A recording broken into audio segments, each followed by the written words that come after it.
Once we get going, you'll see the recording there, and we'll turn that captioning on as well. Mr. Kimbrough, Hey there, Miss Donna, how are you doing? I'm good.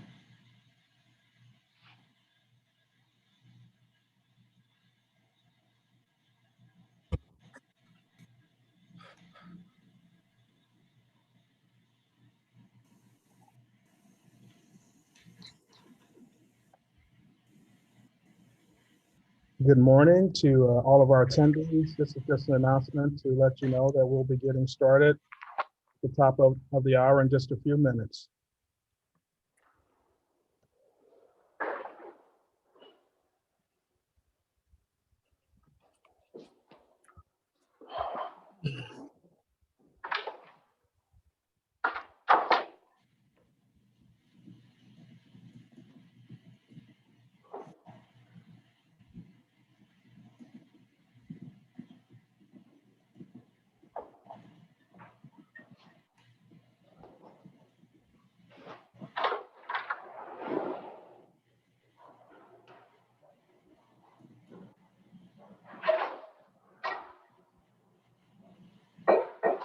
All right, Jarrett and Esther, I'm going to go ahead and switch you guys over to attend.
Okay, we'll go ahead and get started.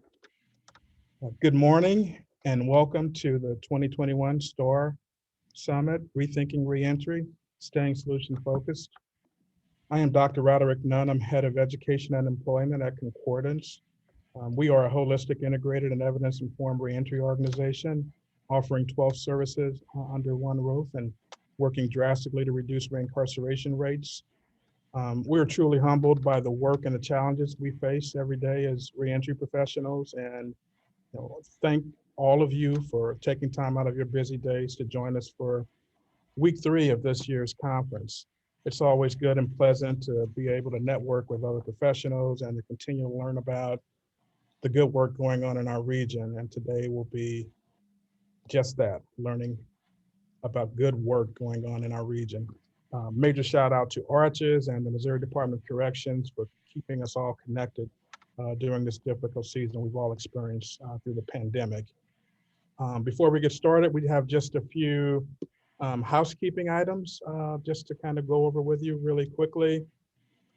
This is not like a Zoom meeting that you do in your office. And if you've been to some of the previous sessions, you know that this is a webinar. You're not going to be on camera. You will automatically be muted. Only the presenters and panelists will be able to speak and display their video.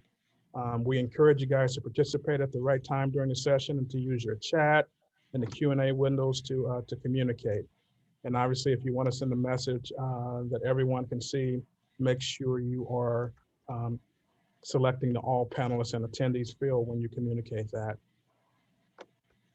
In addition, you can customize your view if you would like on your desktop. Look for your view options and choose your preferences. And if you're on a mobile device, there's a way for you to do that too by tapping the smaller video tile on your screen. Take advantage of those options if you need to. And we encourage you to kind of let us all know you're here. We want to know who you are and where you're from. Please feel free to type something in the chat. Just kind of let us know who you are, or even emailing the folks at Arches. So with that, it gives me great pleasure to introduce Wendell Kimbrough, who is the CEO of Arches. I've known Wendell for a number of years. He served as a fearless leader of Arches for 16 years now, overseeing the company as it provides expertise, funding, and resources to nearly 30 critical early childhood, school age, and family support initiatives across the region. Under his leadership, Arches has achieved numerous national and regional awards, including the What's Right with the Region Award presented by Focus St. Louis. So with that, I'll hand it over to Wendell.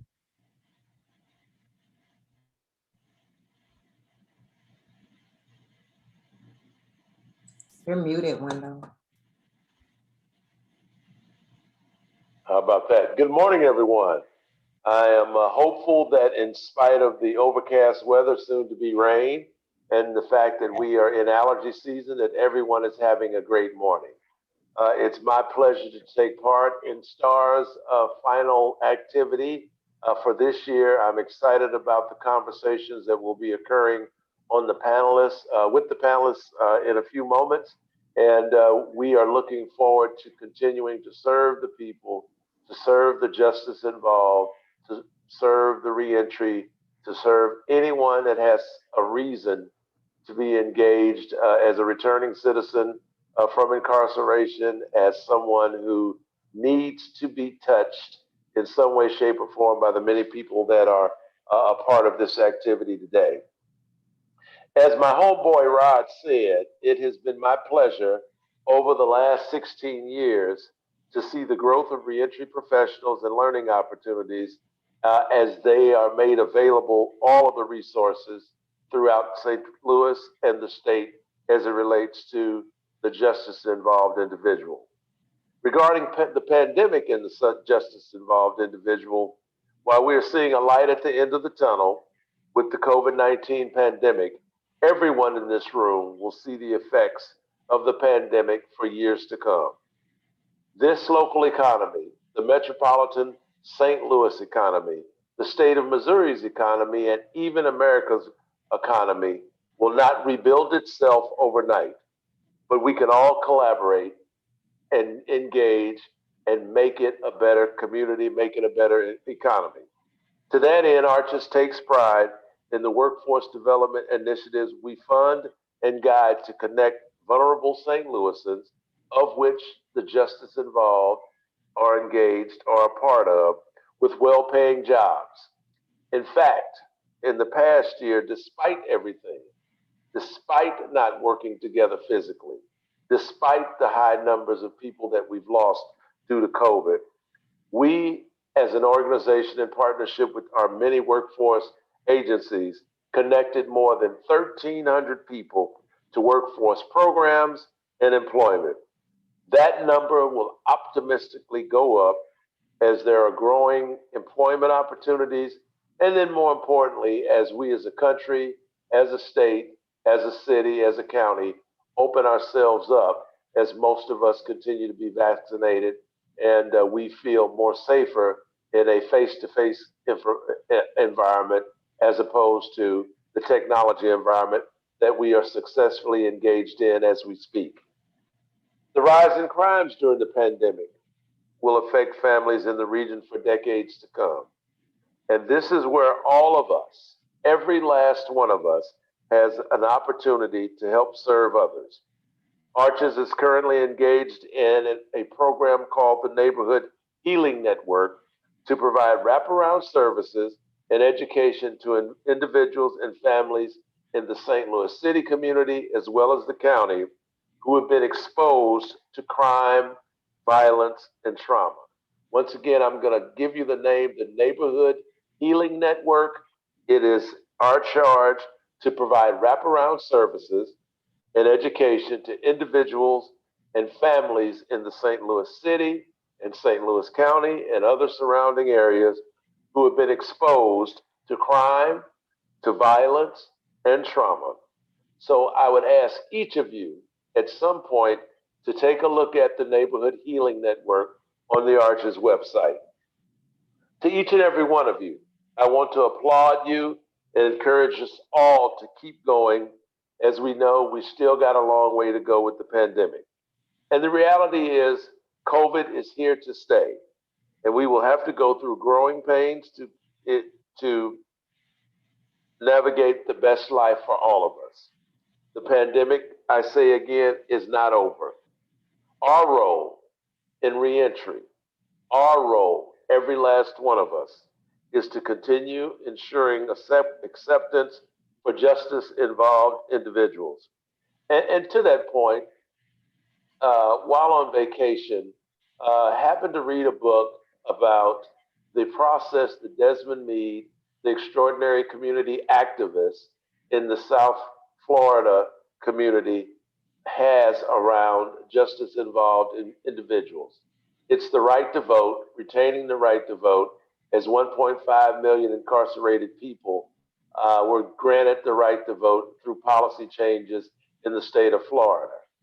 I think it's important for us to recognize the fact that these citizens that we work with every day have the right, they have the right to be fully engaged as Americans. And one of those most important engagements is the right to vote.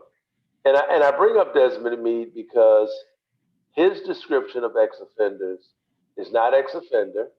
It's not justice involved.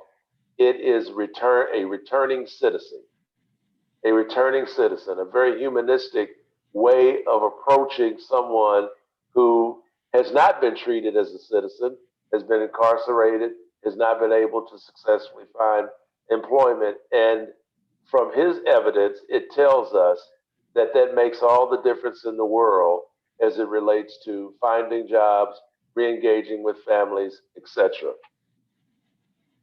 Lastly, before we introduce the panelist leader, I would like to also recognize my friend that left this world 2 weeks ago, Halbert Sullivan, the founder of Fathers and Family Support Center, and the work that he did around ex-offenders. His celebration was yesterday evening, and you would be amazed at the number of people that spoke around how Halbert and his organization helped bring them back after spending years and years, not only in addiction, but also as returning citizens, justice involved, ex-convicts, etc. And I would just like to say to anyone from Fathers and Family Support that Arches is here to help you in any way, shape, or form in memory of the great Halbert Sullivan. So without further ado, I'd like to introduce today's keynote speaker. Chantelle Fisher is the founder of Soul Fisher Ministries, That founding occurred in 2012. In that time, Chantel has raised more than $3 million in funding to support the organization's efforts to serve and empower incarcerated women in order for them to take part, take back, take total control of their lives. Chantelle not only supports our community through the work that she does with Soul Fisher Ministries, she's taught numerous workshops on dismantling the school to prison pipeline. She's been engaged in many reentry simulations, and she's been gainfully involved in trainings with the Missouri chapter of the National Association of Social Workers. An extraordinarily well-rounded individual. I'm looking forward to not only hearing from her, but to also hear from her panelists. Without further ado, I introduce to you all Ms. Chantelle Fisher. It's your party, Chantelle. Hey, thank you, Mr. Window, for such an amazing introduction. It's definitely an honor to be here, an honor to be invited to be in this space, because many people know that this is work that is near and dear to my heart. And it's not just because I heard about it, but because I participated in it. So as Wendell gracefully announced, I am the founder and CEO of the Soul Fisher Ministries. And our mission is to respond to the needs of youth with incarcerated parents and to promote restorative justice for those currently or formerly incarcerated. And we accomplish that mission through two programs. One is our Educate Now to Achieve Later program, and that's our free after-school tutoring and enrichment program that operates in the Riverview Garden School District. And our target population, of course, are students who have an incarcerated parent and students who are performing at least 2 to 3 grade levels below expectations, because research shows that if they graduate 2 to 3 grade levels below expectation, because of the school to prison pipeline, their ultimate destination could possibly land them in prison. Our other program is our Agave reentry program, and that program is in partnership with the Missouri Department of Corrections. And so we start working with the women about 6 months to a year prior to their release. Pre-COVID, we spent a lot of time traveling between St. Louis and the women's prison in Vandalia, where we provide the financial literacy courses, career readiness. We do a class called Identity that helps them identify their purpose and then set goals that align with them reaching that purpose. And then we transition with them back into the community where we provide them with supportive housing. And when I say supportive housing, I mean housing that also encompasses all of the wraparound services that they need to actually be successful. So through both of our programs, we've taken a holistic approach to ensuring that not only are we preparing them, as far as basic needs are concerned, but that we are empowering them to become the very best version of themselves as they could possibly be. Before I move into my presentation, I would like to recognize all of the people that are involved with the STAR Summit. Again, thanks for the honor of being invited to be the keynote speaker. I would like to honor my board president, Nathan Emmons, who I saw checking in, our COO, Karan Strother. I think we have a couple other of our board members on here. I think Eric Mackins may be on here, and Jackie Hamilton. And of course, my ride or die, Jaleesa Bembry. So I run her ragged with all of our outreach and promotions. So thank you, Jaleesa, for joining us today as well. And so as I begin my presentation, let me share my screen. I would just like to say, recognize that this April is Reentry Month for those who don't know, and it's exceptionally an honor to be asked to be the keynote speaker for Reentry Week. So this is Reentry Week, and so it is an honor to be here during Reentry, not only Reentry Month, but Reentry Week. And so the title of my presentation is Rethinking Reentry, capturing the theme of this year's summit, but staying solutions for the 21st century. So often we try to apply solutions that we use in the 1980s and the 1990s and the 1960s and the 1970s, and we think that they'll be successful or that they'll support that transition back in the community for those who are involved with the criminal justice system. But we see time and time again, but that's not the case. So we want to make sure that we are applying solutions that are 21st century focused and that prepare people to transition back into a 21st century global economy. And so as I move through my presentation, I'll talk about the school to prison pipeline, which I kind of mentioned, cycles of recidivism in that. Then I'll move to the justice system and cycles of recidivism in that. And then we'll move into rethinking reentry, areas where we can actually remain solution focused.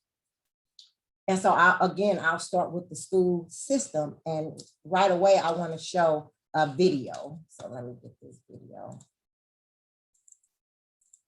Oh, we're gonna have to stop sharing to do it.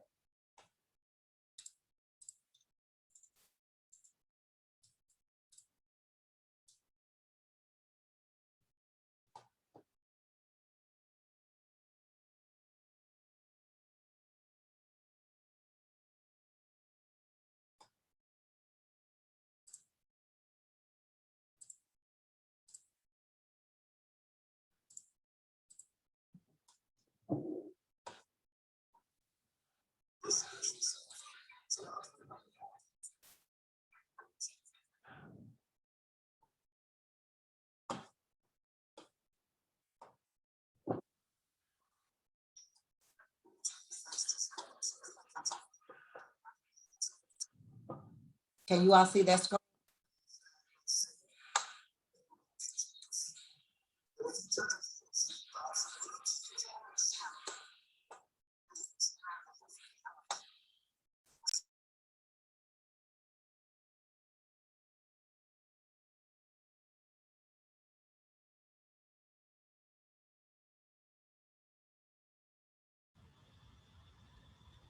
Chantel, I don't think the audio is coming through to the audience.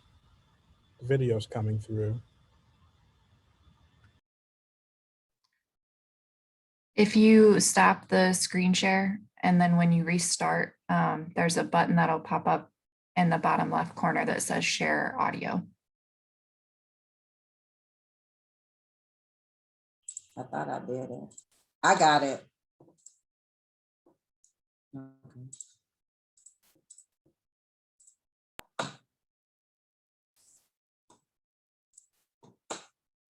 Everybody's a genius, but if you judge a fish by its ability to climb a tree, it will live its whole life believing that it is stupid. Ladies and gentlemen of the jury, today on trial we have modern day schooling. Glad you could come. Not only does he make fish climb trees, but also makes them climb down and do a 10-mile run. Tell me, school, are you proud of the things you've done? Turning millions of people into robots, do you find that fun? Do you realize how many kids relate to that fish? Swimming upstream in class, never finding their gifts, thinking they are stupid, believing they are useless? Well, the time has come, no more excuses. I call school to the stand and accuse him of killing creativity, individuality, and being intellectually abusive. He's an ancient institution that has outlived his usage. So, Your Honor, this concludes my opening statement, and if I may present the evidence of my case, I will prove it. Proceed. Exhibit A, here's a modern day phone. Recognize it? Here's a phone from 150 years ago. Big difference, right? Stay with me. Here's a car from today, and here's a car from 150 years ago. Big difference, right? Well, get this. Here's a classroom of today, and here's a class we used 150 years ago. Now, ain't that a shame? In literally more than a century, nothing has changed. Yet you claim to prepare students for the future?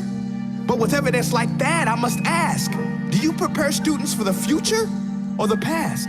I did a background check on you and let the record show that you were made to train people to work in factories, which explains why you put students in straight rows, nice and neat, tell them sit still, raise your hand if you want to speak, give them a short break to eat, and for 8 hours a day, tell them what to think. Oh, and make them compete to get an A letter which determines product quality, hence grade A of meat. I get it. Back then, times were different. We all have a past. I myself am no Gandhi. But today, we don't need to make robot zombies. The world has progressed, and now we need people who think creatively, innovatively, critically, independently, with the ability to connect. See, every scientist will tell you that no two brains are the same, and every parent with 2 or more children will confirm that claim. So please explain why you treat students like cookie cutter frames or snapback hats, giving them this one-size-fits-all crap. Watch your language. Sorry, Your Honor, but if a doctor prescribed the exact same medicine to all of his patients, the results will be tragic. So many people would get sick, yet when it comes to school, this is exactly what happens. This educational malpractice, where one teacher stands in front of 20 kids, each one having different strengths, different needs, different gifts, different dreams, and you teach the same thing the same way? That's horrific. Ladies and gentlemen, the defendant should not be acquitted. This may be one of the worst criminal offenses ever to be committed. And let's mention the way you treat your employees. Objection. Overruled. I want to hear this. It's a shame.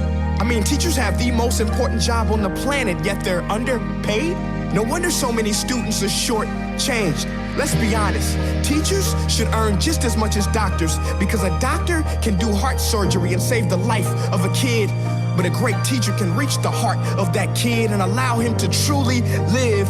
See, teachers are heroes that often get blamed, but they're not the problem.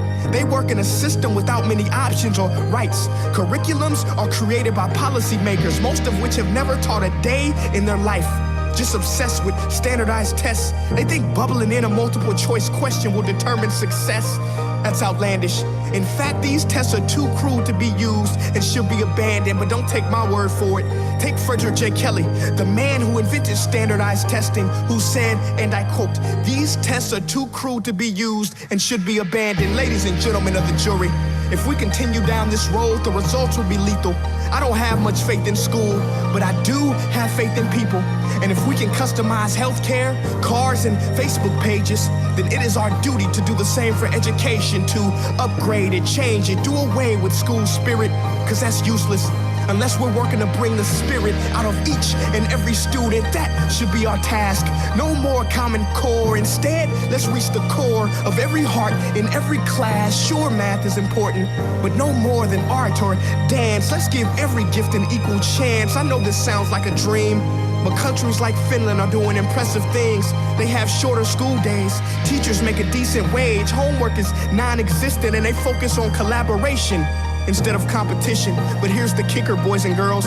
Their educational system outperforms every other country in the world. Other places like Singapore are succeeding rapidly. Schools like Montessori, programs like Khan Academy, there is no single solution. But let's get moving, because while students may be 20% of our population, they are 100% of our future. So let's attend to their dreams, and there's no telling what we can achieve. This is a world in which I believe. A world where fish are no longer forced to climb trees. I'll rest my case.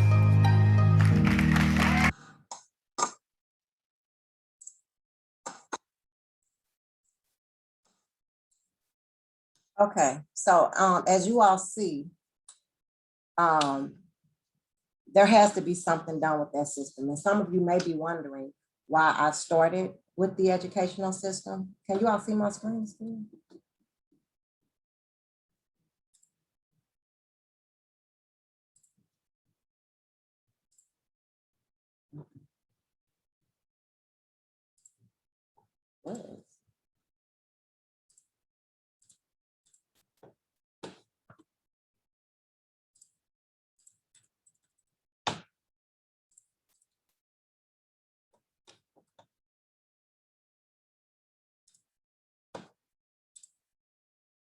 Okay.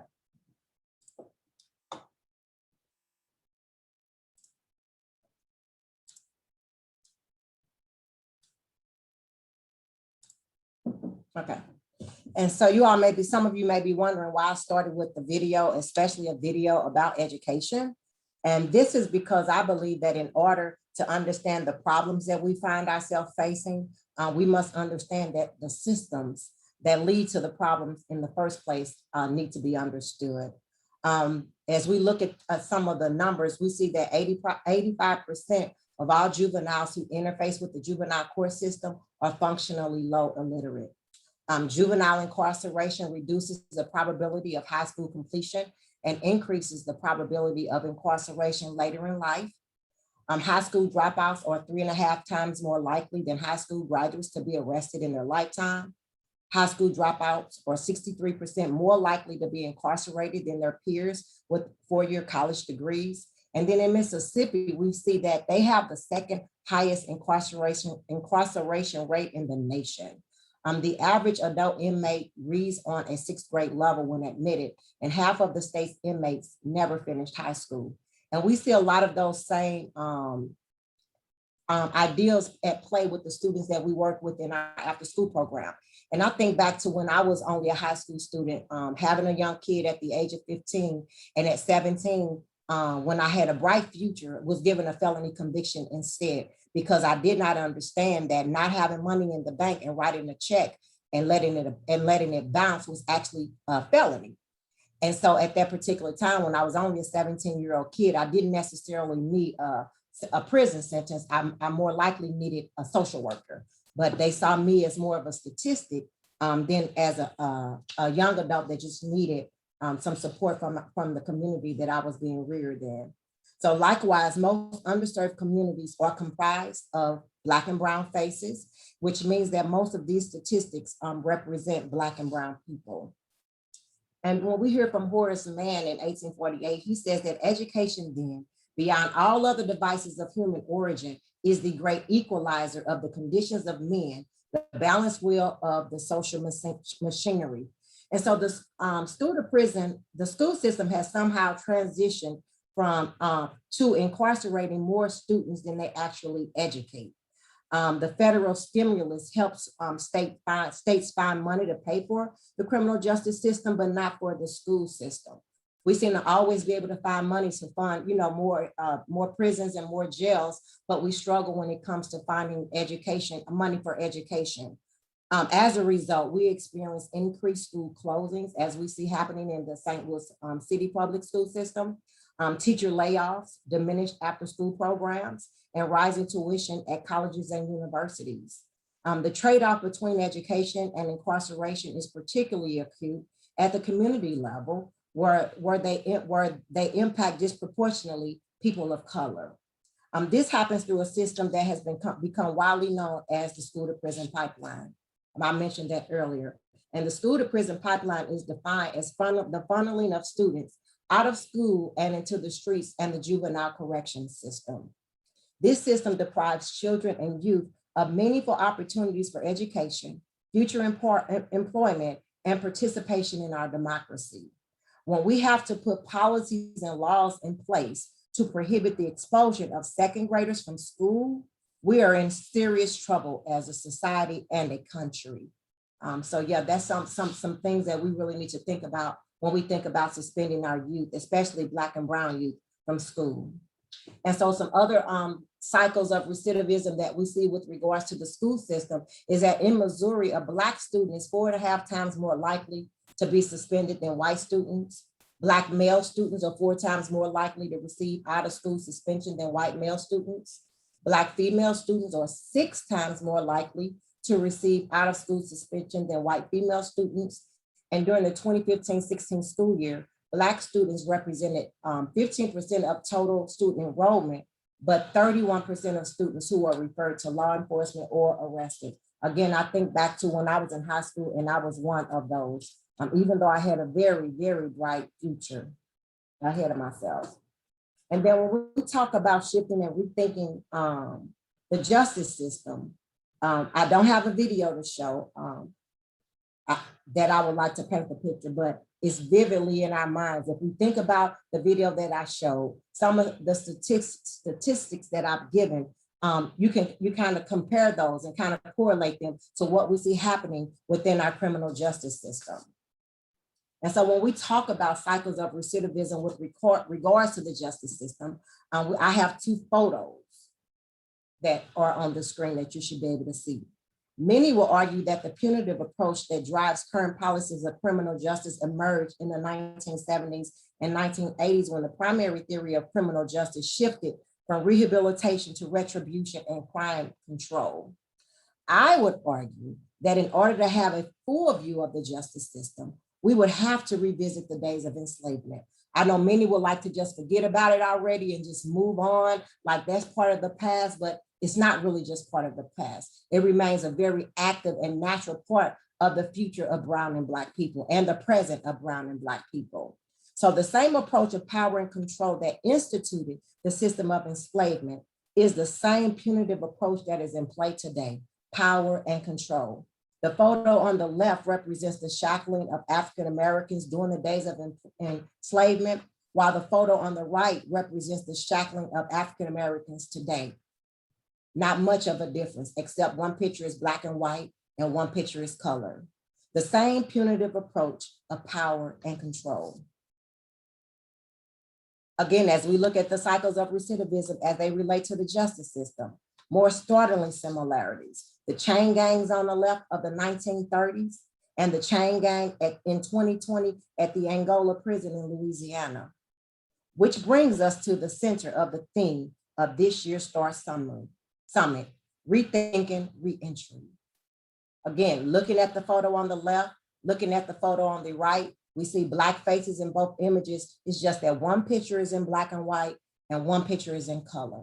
The same system's in place, a system of power and control. In 1865, the 13th Amendment officially abolished slavery for all people except those convicted of a crime and opened the door for mass incarceration. Prisons were built in the South as part of the backlash to Black Reconstruction and as a mechanism to re-enslave Black workers. In the late 19th century South, the extensive prison system was developed in the interest of maintaining the racial and economic relationship of slavery. Louisiana's famous Angola prison illustrates this history best. In 1880, this 8,000-acre family plantation was purchased by the state of Louisiana and converted into a prison. Slave quarters became cell units. Now expanded to 18,000 acres, the Angola plantation is tilled by prisoners working the land, a chilling picture of modern day chattel slavery. Abolishment of slavery was supposed to be an opportunity for enslaved men and women to redeem their freedom. And as we see, the US accounts for 25% of all prisoners, but only 5% of the global population. The US still practices punishment over redemption. The US still prioritizes incarceration over treatment and education. The US spends more on prisons and jails than it does on educating children. And 15 states spend at least $27,000 more per prisoner than they do per student, according to a new report that I found. And so I just want to stop and give a definition of one word. I said that the abolishment of slavery was supposed to be an opportunity for enslaved men and women to redeem their freedom. Redeem is defined as to free from what distresses or harms, to extricate from or help to overcome something detrimental, to change for better. And I just want to ask a question, a rhetorical question, like how has the system or that we see in play now, both the educational, so the school system and the justice system, made that a reality for Brown and Black people that are involved with both today? Again, the picture on the left and the picture on the right, 150 years ago, today. Very little difference except for one picture is in black and white and one picture is in color. Again, the chain gang of the 1930s and the chain gangs of 2020. Very similar, quite a number of similarities. Black and white on the left side, color on the right, but the realities of them both still exist. So this lets us know, and it serves as a reminder that we still have a lot of work to do. But the good news is that we're well on our way to accomplishing those goals that we set out as we learn how to rethink reentry. And so now I'll move forward into areas where I believe that we can remain solution focused.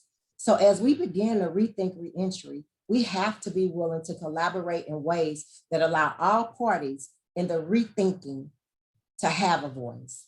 So we can no longer do business as usual and just have like the top people at the top levels, the top executives making all the decisions as they relate to reentry. Because as we saw in Prince EA's videos, he made a comment that most of the people that make the policies as they relate to the educational system have never taught never been inside of a classroom except as a student. They've never taught inside of a classroom. So there's this saying that those who are the closest to the problem are the closest to the solution. This means that if you want to know what a homeless person needs, ask a homeless person. Likewise, if you want to know how to rethink reentry, ask those who have been or will be impacted by reentry. If we are not at the table, and I say we because I am one of them, if we are not at the table when policies and programs are being designed, reentry is not really being intentionally rethought. I just want to stop and take a moment to just honor my dear friend Wesley Bell, who is the St. Louis County prosecuting attorney. When he first was elected into office, he made a commitment to rethinking the policies and practices of the St. Louis County government and how they specifically apply to the prosecuting attorney's office.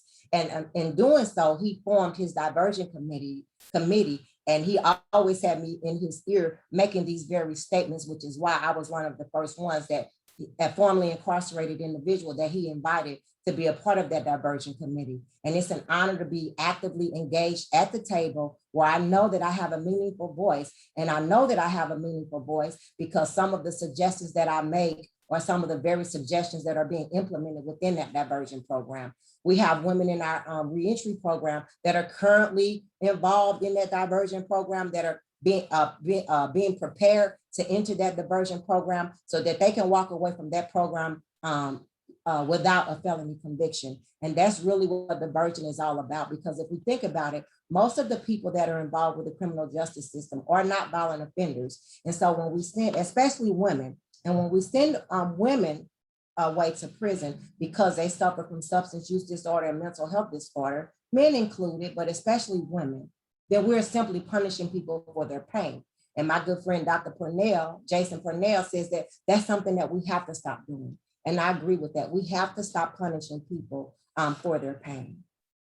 And so another definition, as you all know, I like to know what words mean. And we're talking about and if you see, I have and then thinking capitalized, and then and entry capitalized. So I want to know, what does actually mean? And it's a prefix occurring originally in loan words from Latin, used with the meaning again or again and again to indicate repetition, or with the meaning back or backward to indicate withdrawal or backward motion. And so then I wanted to know, well, what are some synonyms for the word And some of them are regenerate, refurbish, retype, retrace, and revert. And again, I just want to ask the question, why did I start with education? One of the most damning features of the US criminal justice system is this vast racial inequity. Black people in this country are imprisoned at more than 5 times the rate of whites. 1 in 10 Black children has a parent behind bars, compared with about 1 in 60 white kids. So it may come as a surprise to learn that for the last 15 years, racial disparities with the American prison system have actually been on the decline, according to the Marshall Project analysis of yearly reports by the Federal Bureau of Justice Statistics and the FBI's Uniform Crime Reporting System. So between 2000 and 2015, the imprisonment rate of Black men dropped by more than 24%. But the media will have you to think that Black men are more violent, more aggressive than they've ever been. At the same time, the white male rate of incarcerated rate increased slightly. The BJS numbers indicate among women, the trend is even more dramatic. From 2000 to 2015, the Black female imprisonment rate dropped by nearly 50%. During the same period, the white female rate shot upward by 53%. But the racial disparities remain so vast that it's pretty hard to celebrate. So while our numbers consistently drop, more and more in the media, we're painted as people that are aggressive and people that need to be contained, punished, and controlled. However, if we remain in the dismal space that this can so often lead to, we fail to re-envision what could be and what should be as we see, how do we regenerate people? How do we refurbish lives? How do we help them retype the story that has been written about them? How do we retrace those steps that they took and address issues of trauma and find ways that help them heal and walk forward in their healing and destiny? Remember my definition of redemption.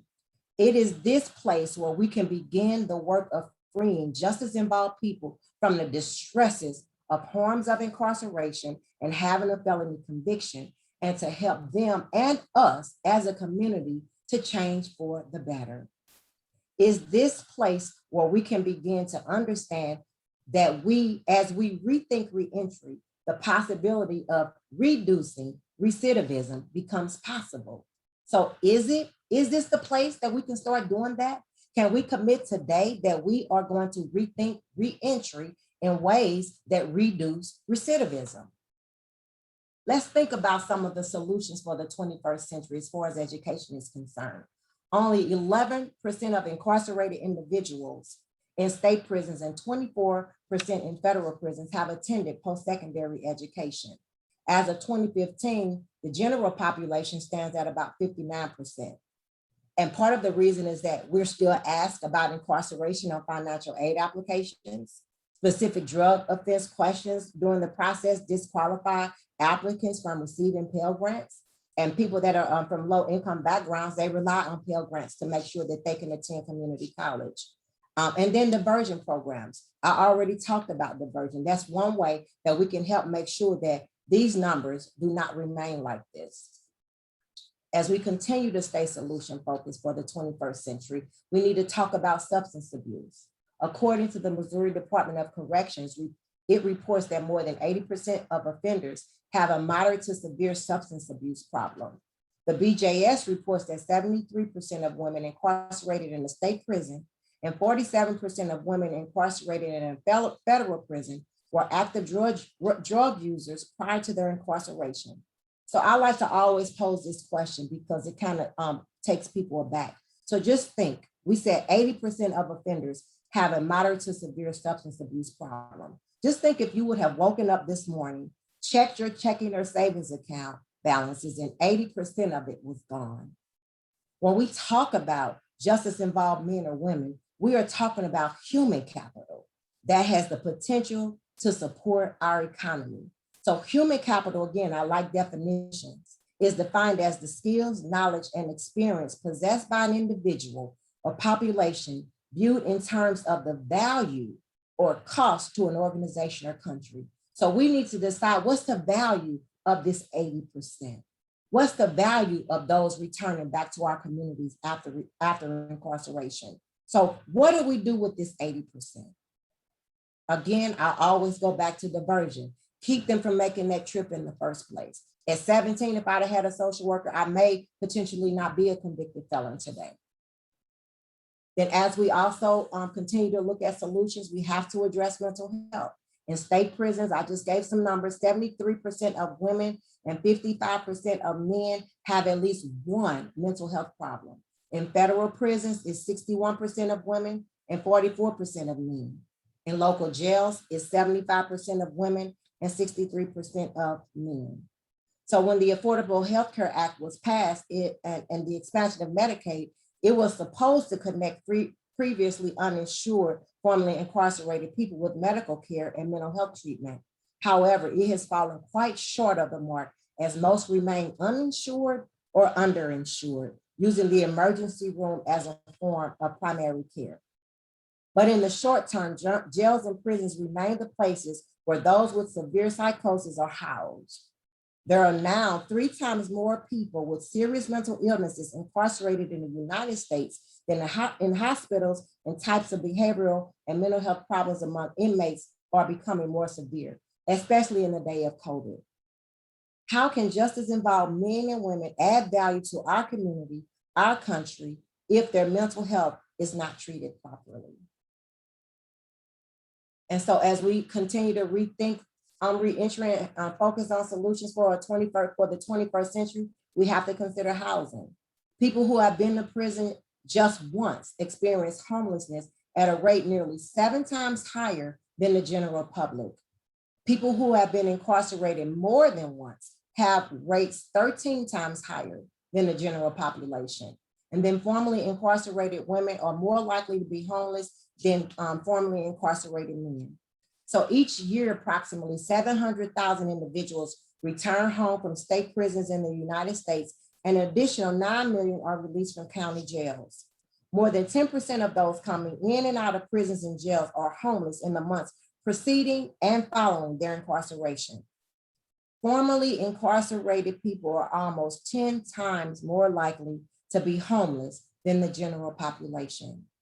Being homeless, unstably housed, or living in a high crime neighborhood all heighten an individual's risk of reoffending, because once forced into survival mode, Maslow's hierarchy of needs kicks in. So if those basic needs are not being met, they cannot even focus on attending to any of those higher level needs.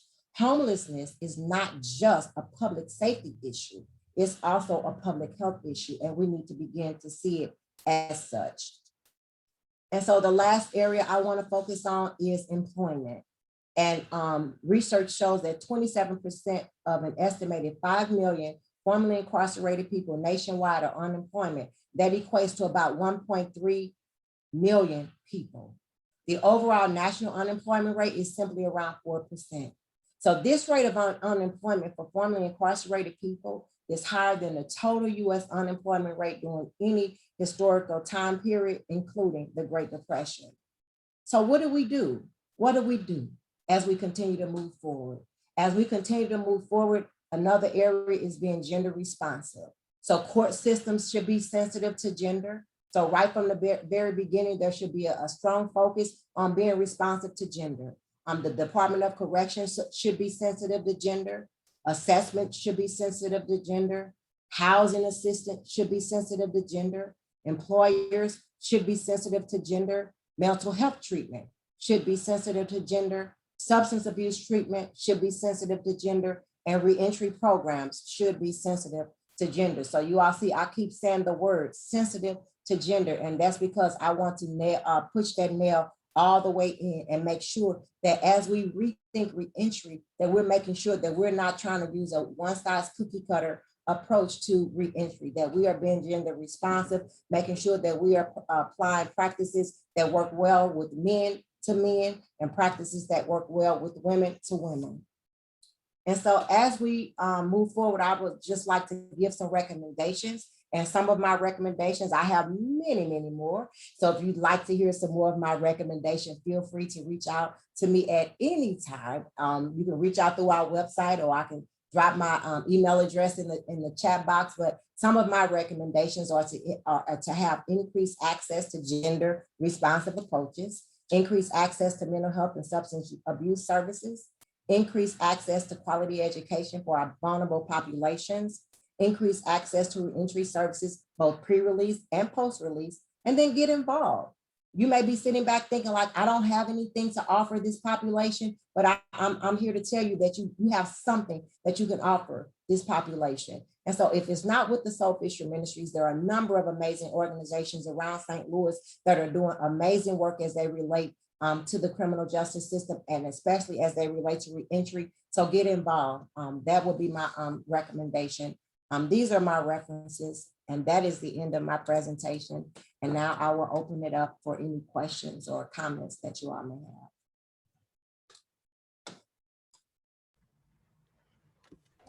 have. I have two questions in the chat. So one of them is, how current are the statistics that you shared? They're quite current. We can only get the data that is currently out there. And it takes a while. If you know anything about collecting data, it takes a while to collect data. And so data is always going to be a few years behind. And then also another thing to remember as it relates to data, if people are not doing research around certain topics. So for historically, African-Americans research was only done on African-Americans as it relates to those negative things that African-Americans do. So now that there's been a focus on reentry, rehabilitating, transformation, and those restorative justice practices, now the research kind of has to catch up. But the research that I use is often quite current. Most of the research that I pull from is the BJA, BJS, MDOC, and other departments around the United States. And then also the Sentencing Project is another source that I use. So a lot of credible sources. And the second question is, why are formerly incarcerated less likely to access Obamacare? Well, I can speak from personal experience. So I did have ACA. I did apply through the ACA, But what I found was that you may qualify for that tax credit, but the rates are still extremely more higher. And I don't know if it has anything to do with the fact that you're convicted of a felon, but me as a single healthy woman, like prior to me being, discontinuing my policy with ACA, I was paying almost $800 a month for a policy. Through a private company, I was able to get it for about half that price. So that has a lot to do with it, with why people are not able to access it. And then another reason that I stopped accessing it is because I went through the application, I answered the questions truthfully, but for 2 years straight, I owed them money back, and I just couldn't understand that. So it really wasn't a benefit for me. It actually put me in more of a bind than it did bring me out of the hole. And then a lot of people don't know how to access it. So education, if you notice when I did my presentation, a lot of my focus is on education, but because I truly believe that education is power. And a lot of people just really don't know how to access services. I think about my younger brother who's intellectually challenged and I'm his guardian. And if he didn't have me, I just really don't know like where he would be, because my mom is deceased. I don't know where he would be. Like, he didn't know how to apply for his benefits. He didn't know how to apply for like the services through the regional center. He didn't know how to get his Medicare going. He just didn't know any of that. And there are a lot of people in that same situation. They may not have mental health diagnosis, but they still lack education on accessing resources.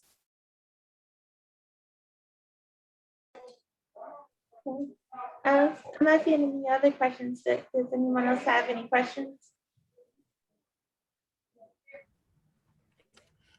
While we're waiting on others to submit questions, just wanted to say thank you so much, Chantel, for a wonderful presentation. I do have a question for you, Okay. if I may.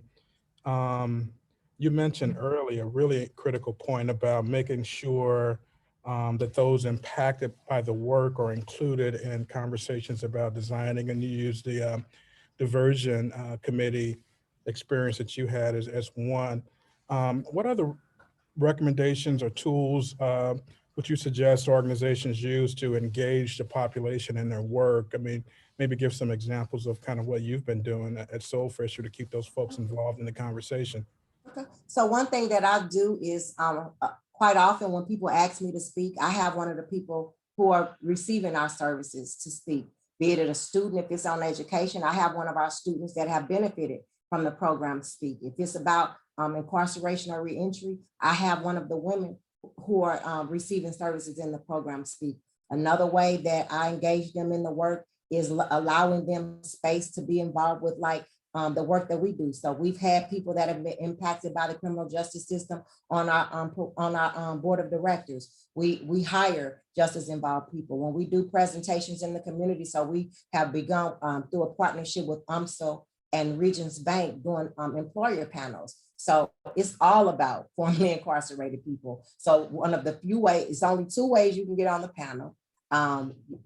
You either are an employer, have an interest in your employer that hires justice involved people, you have an interest as an employer in hiring justice involved people, or you're a formerly incarcerated person, or you're doing some type of work with that population. So those are ways that we intentionally engage people in the work that we do. And people know that if you invite me, I'm probably going to have somebody else that really comes alongside me and tells the story. So it's one thing for me as the service provider, although I've been involved with the justice system, to tell the story, but it's another thing for someone who's actually in that, receiving that services, to come along and then tell you like how is real life impacting them right now in real time. Excellent, excellent. And thank you for that. We have one more question. Is there any agency or organization that is able to go into the City Justice Center that have not been convicted yet to register to vote? I'm sorry, Jalissa, can you repeat that? Okay. Is there any agency or organization that is able to go into the the City Justice Center that have not been convicted to get registered to vote?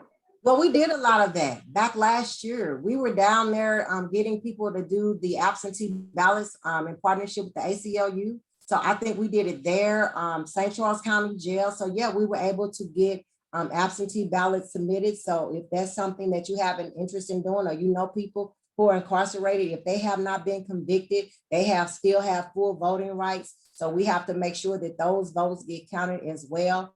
And you can reach out to me. I can connect you to the right people. So I didn't lead those efforts, but I did support those efforts because I'm all about making sure that if people have rights, number one, they know about them. And then number two, that they're exercising those rights.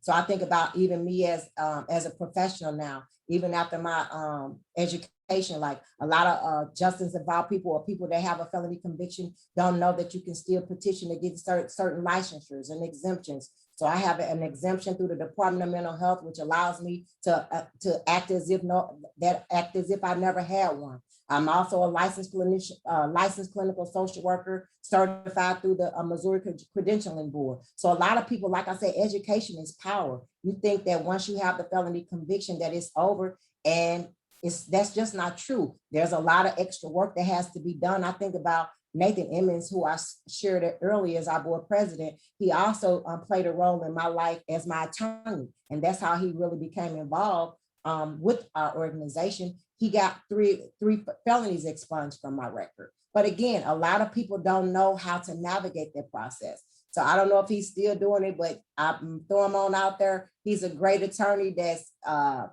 very knowledgeable now, thanks to Chantelle Fisher, and he had to get his work in real fast. If you need support with expungement, even if he can't do the actual petition because he's at a different firm now, he is still willing, I'm almost certain, because he knows this is near and dear to my heart, to give you some type of advice on how to pursue expungement. So that's another way that people can take back control of their life and be involved with the work that's going on around reentry. Reentry should encompass people being able to take back, redeem their lives.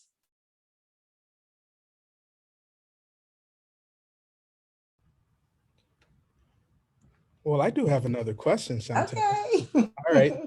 I was really, really thrilled to see your focus on the youth of incarcerated individuals, since they're very vulnerable and more likely to go to prison than folks who don't have incarcerated parents. I was just curious if you could share some of your lessons learned when trying to work with the local school districts to interface with that population. Just maybe some pointers from those, or some things you've learned over the years in working with local school districts to serve that piece of the population. So it has to really be an organic partnership. So that's what I like to pride ourselves on, building like true organic partnerships. So we've been in that district for 7 years now. And so we're building on that relationship.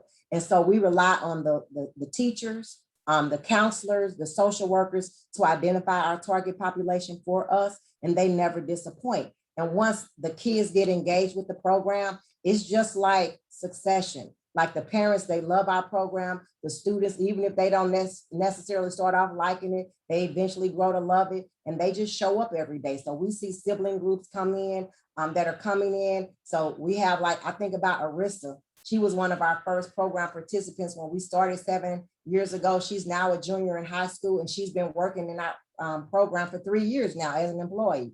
So she did not want to disconnect from the program, because she said, she'll tell you, Soul Fisher is a part of who I am, and I would not be who I am or where I am were it not for this program. So she gives back to that same program that she benefited from. We have 2 more that are transitioning to high school next year who've already applied to come back and be employees next year. And that's the same thing. When you talk about that recidivism, that's the type of recidivism we want to see. Like kids graduating from a program and coming and giving back to that program. Kids graduating from a program, giving back to that program. Women graduating from a reentry program and giving back to that program.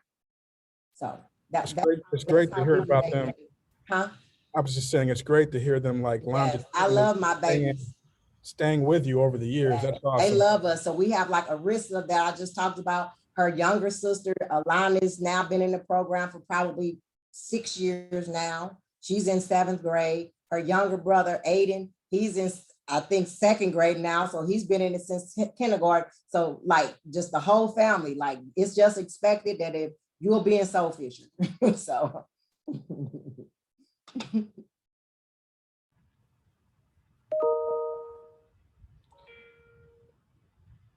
Jalissa, there's a couple of other questions and comments there for you. Okay, so one is, how does your organization work with programs such as Save Our Sons?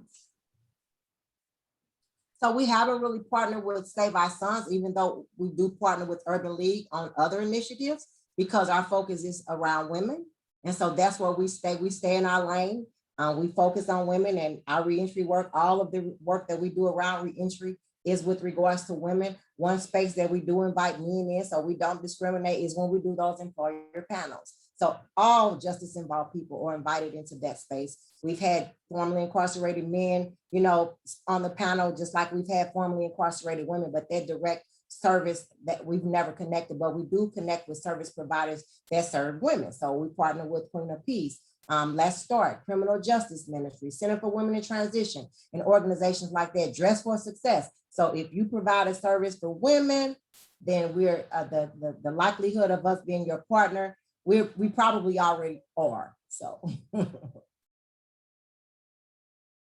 The other one is a comment saying that I'm so proud of you, Chantel. Pastor Cole, you have come a long way. Hey, Pastor Cole, thanks for joining us today and being here. I love you. And the good part, you did start working when you got out, but while you were in, encourage the audience to tell their clients.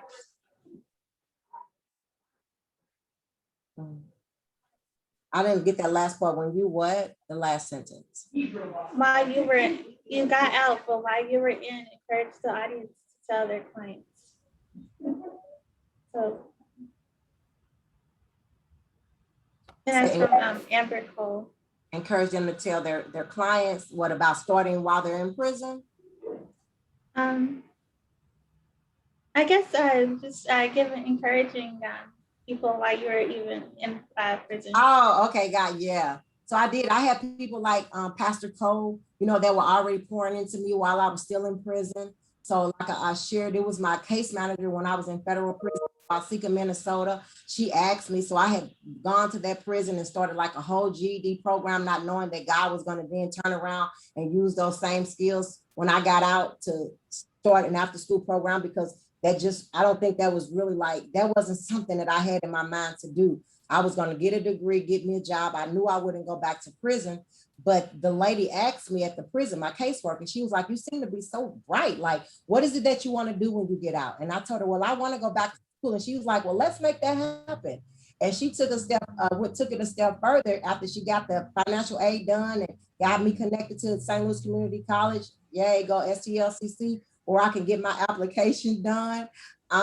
She took it a step further and let me know that if I didn't have this letter approving me to go to school when I got to St. Louis, because everybody that comes from the federal prison has to go to a halfway house, that they wouldn't let me go. So Doug Burris, if you all know, he's now I think the jail person, I can't think of his title, but at St. Louis County Jail, he gave me that letter. So when I got there, Pastor Cole took me to the house. So she picked me up from the airport when I flew back to St. Louis after I got released, took me to the halfway house, and I had my letter in hand, and I was able to, I got out on my birthday, November 3rd, 2011. So I haven't been out 10 years yet. So God is faithful, and he's able to do exceeding abundantly above all we could ever ask or think. And that January, I was a full-time student because I had my letter in hand. So that preparation pre-release is so very, very important. If you wait to get out to make a plan, you've already planned to fail. So that's what I would say on that.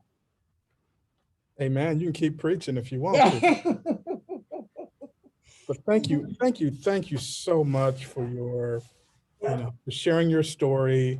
Congratulations on all of your success. I mean, your passion, your commitment, your spirit is contagious. Thank you for bringing Jalissa forward to let her, practice her leadership skills here. We're so very proud of you and all your work, and wish you so much success in the future. If there are no other questions, I think we will end this segment. Do you have any final words, No, Chantel? just thanks again for allowing me this opportunity to be in this space.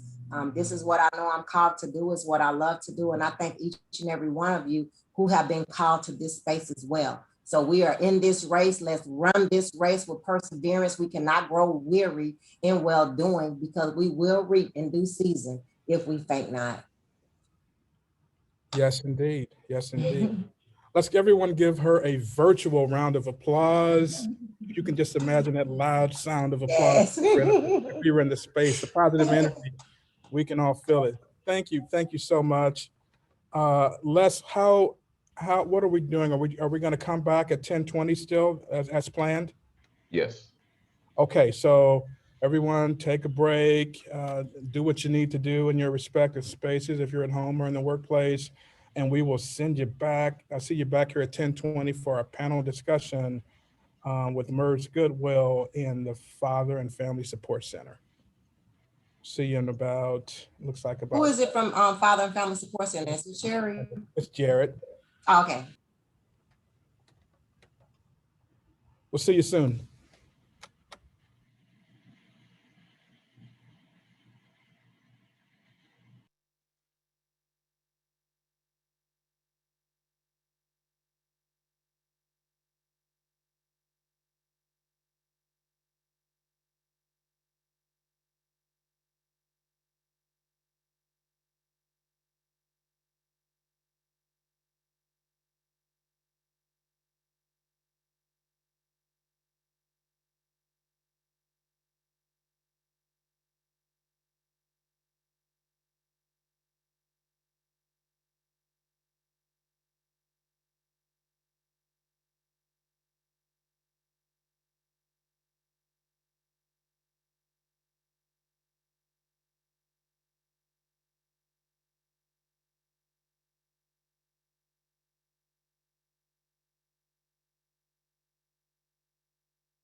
Esther, you're on here twice, huh? You're on mute. I have 3 of you. Still on mute.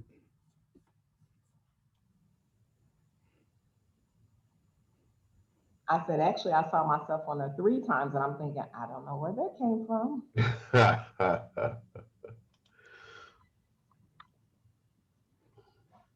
You got some support. You got some support on here. That's right. That's one way to do it, Esther. Right. Is it something I do? I'm gonna try that. I'm gonna log in from my iPad and my iPhone. My computer. Is it something I need to do to get rid of it? That'd be a different. That's funny. I don't know. I don't know, because I'm like, I don't know what you're doing. And it's, yeah, I don't know.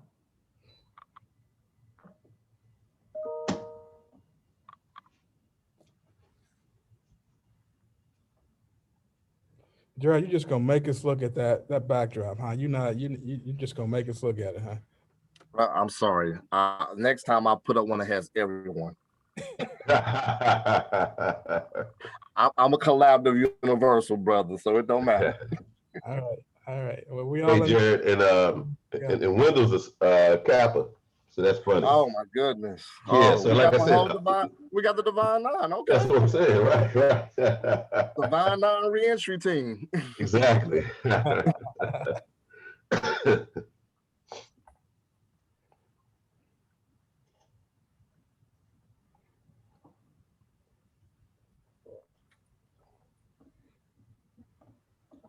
This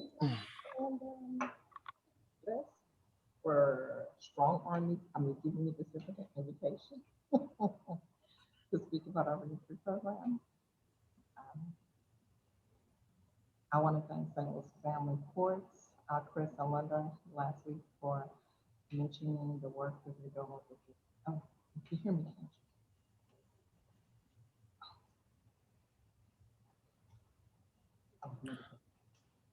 Good morning, Miss Donna King. I didn't get a chance to say hello to you yet. Morning. I figured you was ignoring me, Of course, no, man. I know better than that. especially after you made that old purple and gold statement. Thank you, so Roy. Thank you. Now we got the Zetas and the six. Golly, you know what? Y'all ain't gonna do this to me today. Don't worry, I give it to Les too with that old blue. No, we changing this background.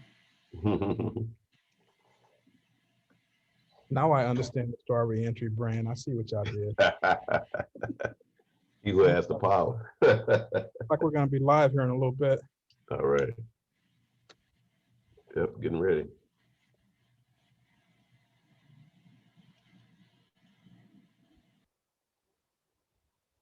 All right, welcome back from break. We're excited to get the panel conversation going. We have 2 of the very strongest assets in our region with respect to work in this reentry space. That's MERS Goodwill and Fathers and Families Support Center. We have 2 of the managers in those organizations. First, we have Esther Williams Henderson. She is the Assistant Vice President at MERS Goodwill. And we have Mr. Jared Kendall. He's the Director of Employment and Training with the Fathers and Family Support Division. We will begin with presentations from both of those organizations, and then we will conclude today's session with a Q&A from you. So I think first up, we have Esther. So I will turn the presentation over to you, Esther. Well, I think I'm supposed to thank Donna and Les for for inviting me. So I want to start by thanking Oranges. I also want to thank Chris and Linda for mentioning my juvenile transition program it's a diversion program to St. Louis County Courts in the city and the county. So thank you for the shout out last week about that program. And then the gang prevention program for mentioning the REP program last week and referring their clients and the work that we're doing with the clients. And so as I mentioned today, I will be talking about the REP program, our reentry program that we have. And the REP program is a federally funded A grant that we received about 3 years ago, 1.5 million through Department of Labor. And the program was designed to serve 188 adult offenders who were recently released from prison. And so with the RED program, there were requirements. You had to be like 25 years and older. Most people know federal programs are separated with youth and adult. The youth go up to 24, the adult program start at 25. And so you had to be 25 years and older, released from prison within the last 180 days. You had to reside, initially it was in St. Louis City. I had to have a birth certificate, ID, social security card. And later on, we found out that if you were in jail and had been released within 180 days, we could serve you as well. So one of the things I'm a strong believer in is that a lot of times individuals don't necessarily have the documentation necessary to go to work. So a lot of those documents we financially wrote in the grant the money to get them an ID, get them a birth certificate, get them those things they need in order to be eligible for the program. Initially, the grant was written for women, our women coming from the halfway house. So some of the concerns we had in working with women, and I'm sure the young lady that just spoke from previously can attest to this, is there were a lot of child custody concerns, there were substance abuse issues. A lot of the women just didn't want to spend the time to complete the program. They were ready to reunite with their kids and their family, which is understandable. The other problem we really ran into initially in working with the women was a lot of them had experienced trauma or abuse, hadn't received the proper treatment. And so a lot of them returned to drugs for comfort or actually the actual abusers for comfort. So with that being said, again, that was a challenge that we encountered. The other thing is the Department of Labor has what they call a high-risk population. And so they have a lot of restrictions when it comes to servicing a high-risk population. And so there was some red tape we went through, but we wanted to serve that high-risk population. We wanted to serve those offenders that maybe had serious offense and had been locked up for a while, or those that actually had sex offenses.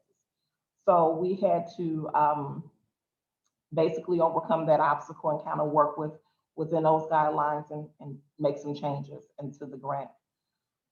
As I mentioned initially, it was for St. Louis City residents and it was for our halfway house. And that's how the grant writers wrote it. We soon realized that a lot of people being released were not going back to St. Louis City.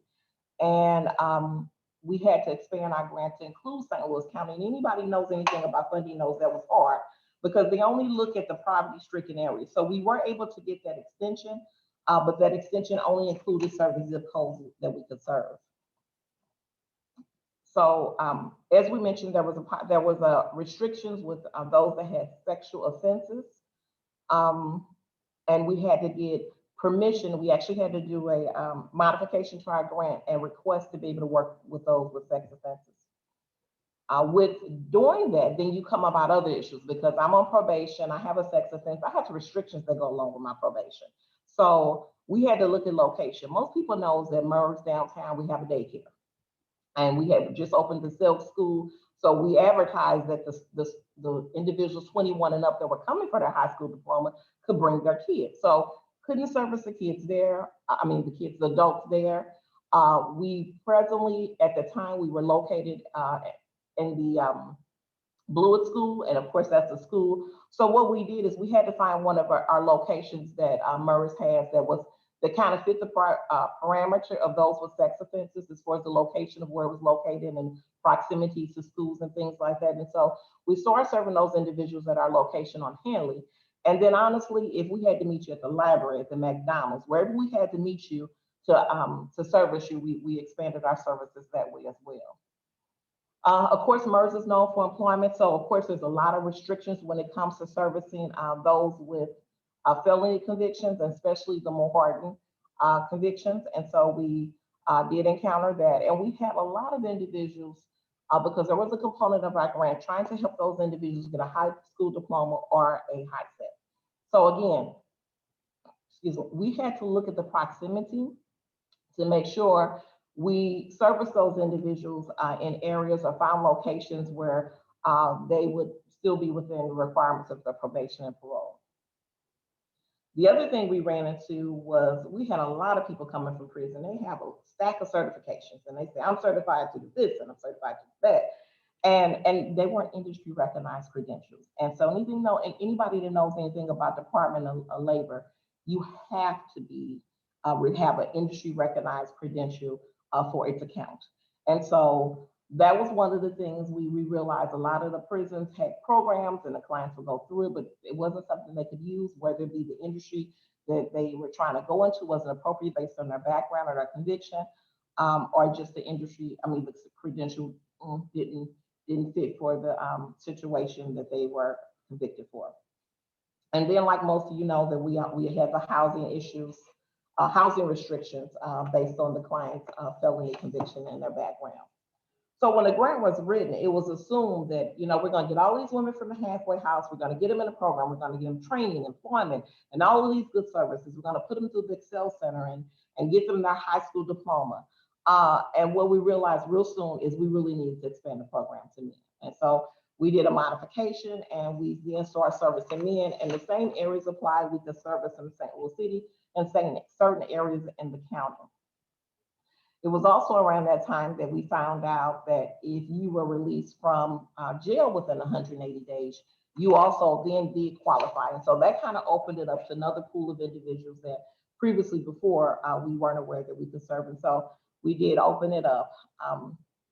Next, we actually had the situation that I'm sure everybody runs into. We had the training component of our grant. And so DOL says we want a lot of these folks to get industry recognized credentials. We want to get certifications. And of course, we know that long-term, that's going to help the client a lot further than just getting a job. And so most clients coming out, they just want a job. That training, no, very few of them come out saying, I want training. And so what we had to do is kind of get creative before the pandemic. We tried to find some short-term programs that were industry recognized credentials and enroll some of our students in that, and then the pandemic hit. So how did that change things? Well, with the pandemic, of course, we had to change our training. I'm gonna talk about that a little bit later to talk about how we kind of adapted things. But another requirement for a Department of Labor is it's mandatory that all of the participants register for selective service.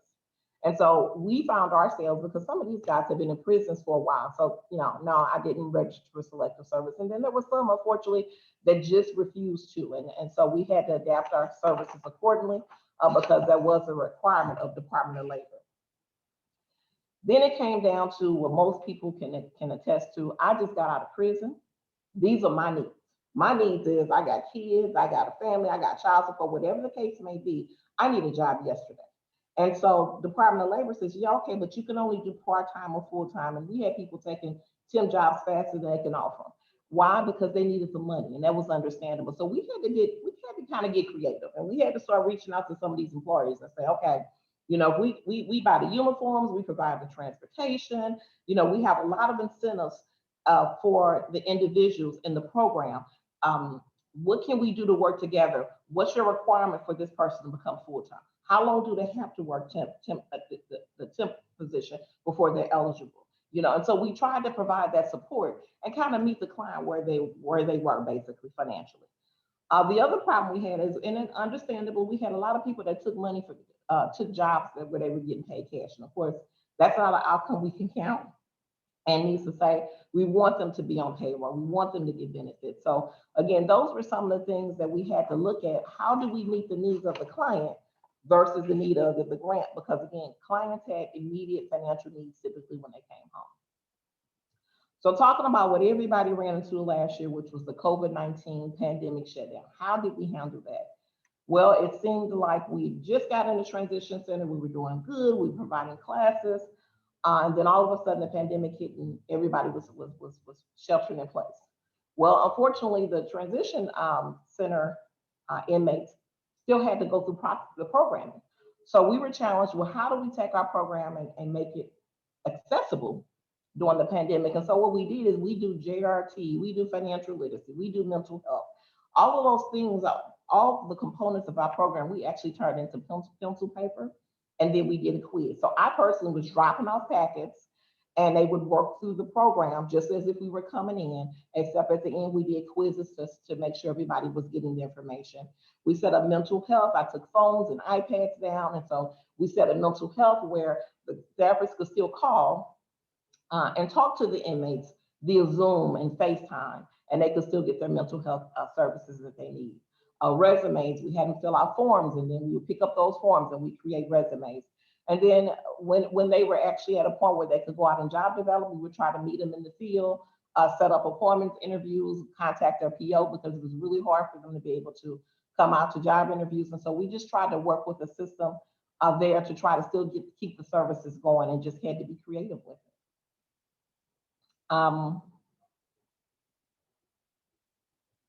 What we found is, I'm gonna say probably late in the summer, most institutions started ramping up the release. And of course, with COVID, the more people you had in the area, the more of a concern it was. And then you had people leaving and coming back in.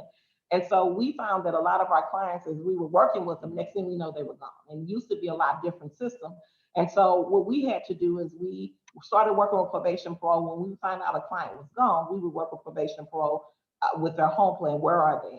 Reach out to them so that we can re-engage the client. Because even if I'm a client, I'm in transition center and I got a job, there's so many things. I get incentives for completing JRT, for financial literacy, for mental health. So not only do we want to get them the financial incentives, we also want to get them the work boots and the clothes and anything that they needed in order to be successful, because of course retention plays a role. And we wanted to make sure clients were able to maintain their job, as well as we were responsible with this grant to track them for at least a year after they're employed to make sure everything goes okay. So some of the things that we did is, a lot of clients did stay in the St. Louis metropolitan area. So if I'm in Springfield, how do you get me what I need? And so we were then faced with the challenge, and I think everybody started using DocuSign. So I could send you your documents, you could sign them, and you could send them back. We set up something with the post office so that the incentives that clients were qualified for that maybe they didn't get before they left the transition center, we could get those to them through the postal system, clothes, whatever they need, so that they could be successful. Because no matter where a client was, we wanted to retain them in the program and make sure they had the support they needed in order to be successful. And of course, with the retention of this program, or for retention, of course, plays a big part with the client not reoffending. So we wanted to make sure that they knew we were here, we were willing to provide the support, and that anything that they needed, we could provide, no matter where they were within a St. Louis area. So with that being said, I probably went kind of fast. This grant is in the last year. We're in the last year follow-up. So we are looking for funding because we want to continue to serve the reentry population. With that being said, we have a video that we want to show next, and it is a success story of 3 of our clients who we were able to serve in the program, and have been successful thus far the last couple of years that they've been in the program.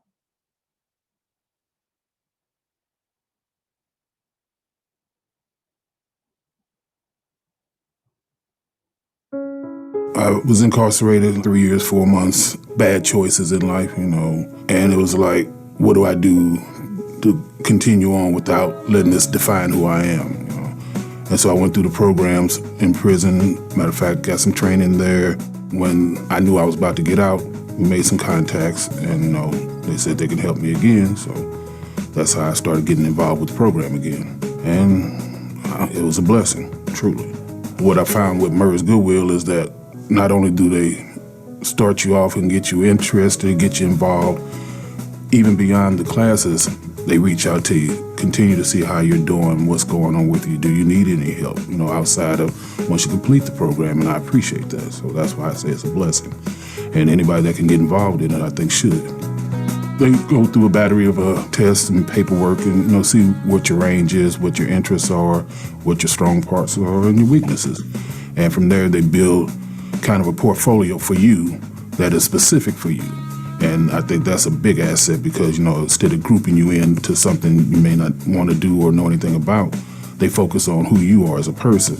They provide a lot of tools, money management, resume building, anything related to work and finding work, continuing work, and establishing a job. I really feel good about this program. There's not a lot that you have to look forward to coming out except for just breathing fresh air and hoping somebody give you a chance. And Murray's give you more than a chance to give you opportunity. I was 16. I was a A and B student in school. I came from abusive childhood, and I had a mental breakdown, and I committed murder. I've been out since September 10th of last year, and I spent 36 and a half years in prison. As a kid, I remember Little House on the Prairie and T.J. Hooker and, The Fall Guy, and things have changed so much as far as computers, but society has changed a lot, and how reliant we are on cell phones. If you don't have a cell phone, you're in bad trouble nowadays. It's been an adjustment for me, It's not been easy. MERS comes in at the transitional center, and you spend a couple days. They have a little training program and stuff. I got certified as a CNC programmer in prison, but so far, when I get to the background checks, I fail because I got a felony. A lot of places won't hire you because of that. They sent me down to see Mike Knoll, and he knew Tina, and he got me a job here. We take donations coming in, people donating stuff, and we take their donations and load it onto a truck or different bins of, depending on what it is. And the better stuff we separate, and then we put it on other trucks. You need help and assistance. It's just to come out of prison and be all by yourself. It's a rough road trying to do it that way. I knew coming out of prison that there might be hard getting acceptance at certain jobs and stuff like that. But I didn't realize how upsetting that would be to me emotionally, not being able to get that. It's bothered me more than I thought it would. Because everybody wants to be accepted, whether they want to admit it or not.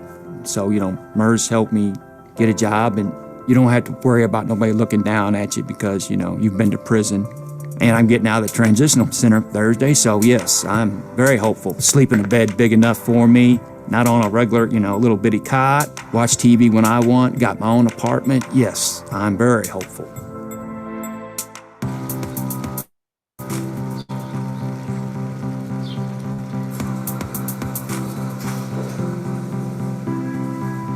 At the Laughing Bear Bakery, I cook, I bake. Being the only guy here working for Miss Kaylin, I'm kind of like the hand and feet around her. It's like, hey, Robert, go do this. Hey, Robert, can you grab this? Hey, Robert, are you tall enough to do this? So I love it. I had some struggles and some hard times financially. Me and my family, got into it real big, and I was homeless. My first time going to prison, I was incarcerated for tampering in the first degree, which is driving a stolen vehicle. And I had some unlawful use of a firearm. I was pretty young when I went to prison. I was just turning 18, and I was in prison for 7 years. It's easy to do what I did back in the day. It'd be easy for me to go back to the hood and, get some money, but that's not what I chose to do this time because, just overall, I'm sick of jail. I'm sick of being locked up. I'm sick of hurting. I'm sick of stressing. I'm sick of just all of that stuff. So I went to my worker at Myers Goodwill, and I told her, look, I'm homeless. I need some help. I ain't got no job. I ain't got no money. I ain't got nothing. I need some help. She called Mr. Null, which is the job developer of the program, and he instantly met with me, called Miss Kaylin personally, and told her a little bit about me, and she was like, you know what, I want to meet this guy. And I met her, and we fell in love with each other. So that's how I met her. I would tell them that MERS Goodwill is definitely a program that's very beneficial as long as you're willing to put in what you need out of it. Put your all into it, you're going to get your all back. My passion in life is to work with kids, people who've been through the same things that I've been through. I know from growing up and going through childhood traumas and hurts that being able to talk and identify with someone who's been through the same thing that you've been through, it's a better way to be able to bond with that person. So I know that if people can hear my story and they can hear how I overcame my story, then it'll definitely touch their hearts. Eventually, I want to go back to college and I want to take up my associate's degree because I want to become a therapist. I just encourage everybody to just stay focused, don't give up.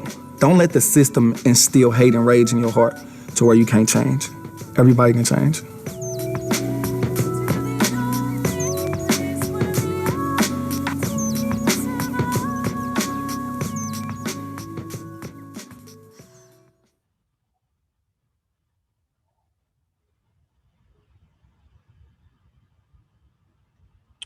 Thank you so much, Esther, for sharing some of the things you've learned from the REP program. We're going to turn it over to Jared to talk about jobs versus careers.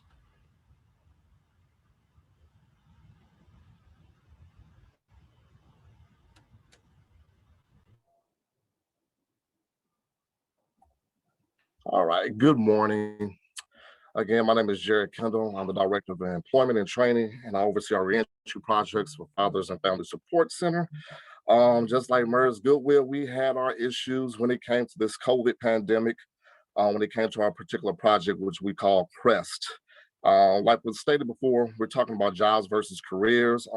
Me and my CEO, excuse how I say it, who just recently passed, we always used to have an argument about jobs versus careers. And he always had the mindset that is, Jared, they just need a job. And my mindset was, I understand that they need a job, Mr. Sullivan, but they also need careers, because careers is what's the one thing that's going to keep them motivated to stand out of going back to prison. So we need to find jobs that are going to turn into careers for them for the long term. So that was always our main focus, and making it happen is something that he always used to say, we just got to make it happen. Slide number 2.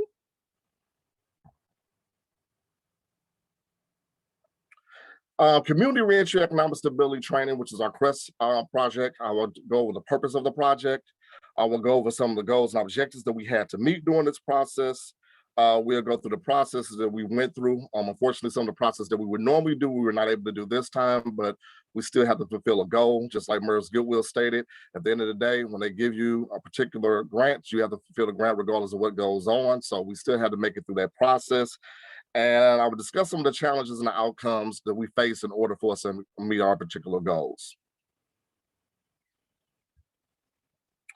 The purpose of our project, I'll go over that real quick. FSC is a community-based organization who convened with Career Pathway Collaborative Partners and implemented the CREST project. The focus of our project was to improve employment faced by adults 25 years and older who have been involved in the adult criminal justice system and who were formerly incarcerated and released from prison or jail within 2 years of the date of enrollment into our project or are currently under supervision. We convened with a variety of different partners. The Department of Corrections is one of the main partners we work with on a regular basis. The U.S. Court Probation and Parole of the Eastern District is also one of our main partners. The Child Support Division, we work with directly, as well as our local job placement centers, which helps us out with a lot of the jobs. Being that we were in this pandemic, a lot of those transactions, a lot of those communication lines were cut down because we were not able to utilize them the way we normally do. So we had to do a lot of depending on our staff. We're lucky enough to have our attorney on staff to deal with some of the instances that come with family reunification, minor warrants regarding licenses and things of that nature. So our staff attorneys were able to deal with that. And then the biggest thing we were dealing with was the trauma that a lot of our gentlemen were dealing with. It was just not being locked up. It was the trauma of coming home into a pandemic and not being able to move the way that they would normally move. So we also utilized our staff when it came to our therapists, which were probably one of the bigger things that we did via the phone versus how we would normally do it face to face.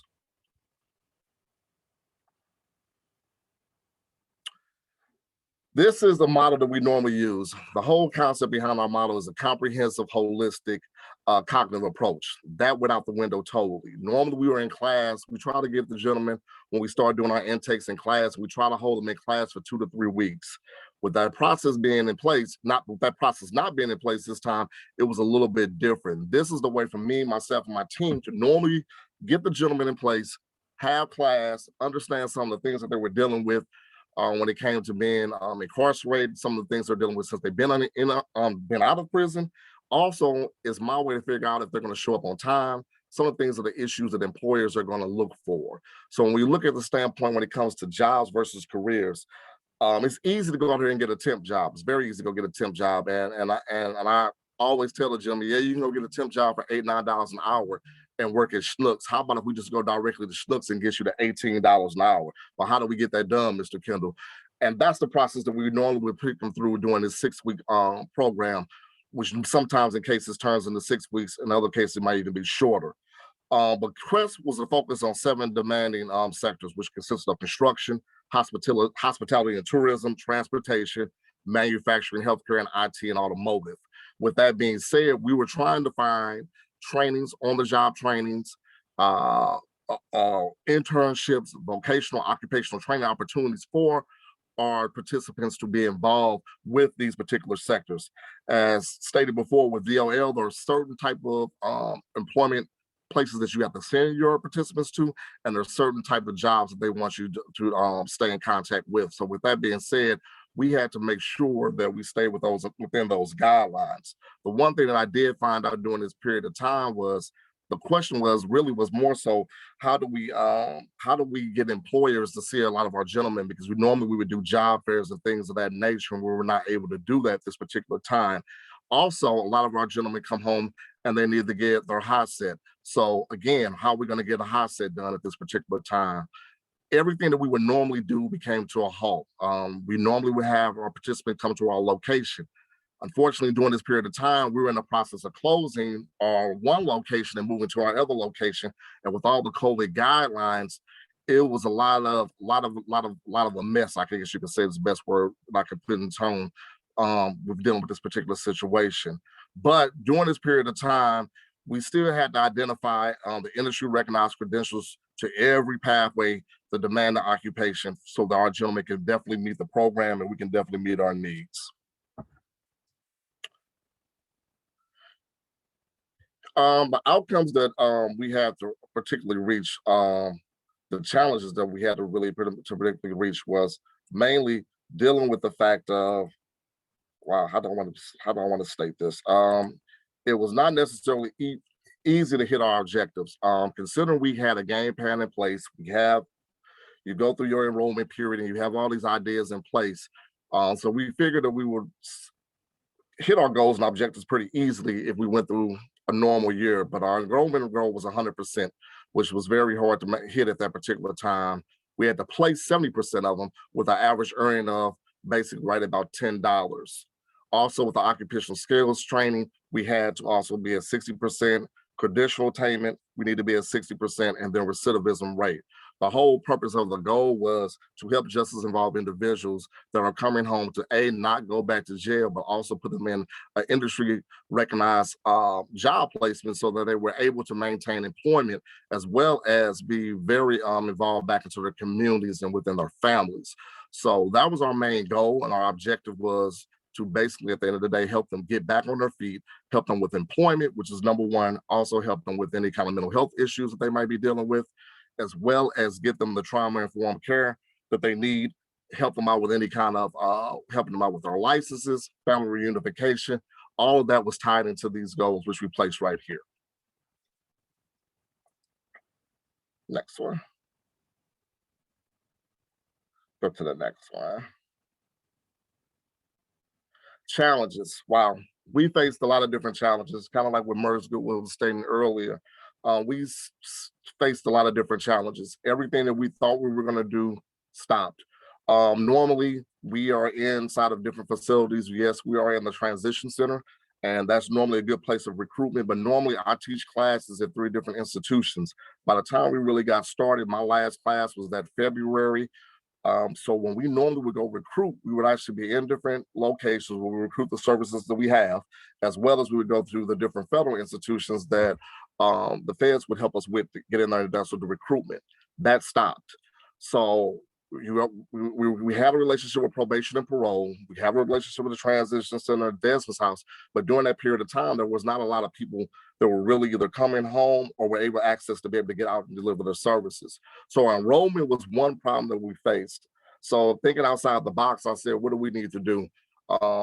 One challenge we came up with, one idea that we came up with, we said, let's try to see what happens when we do social media.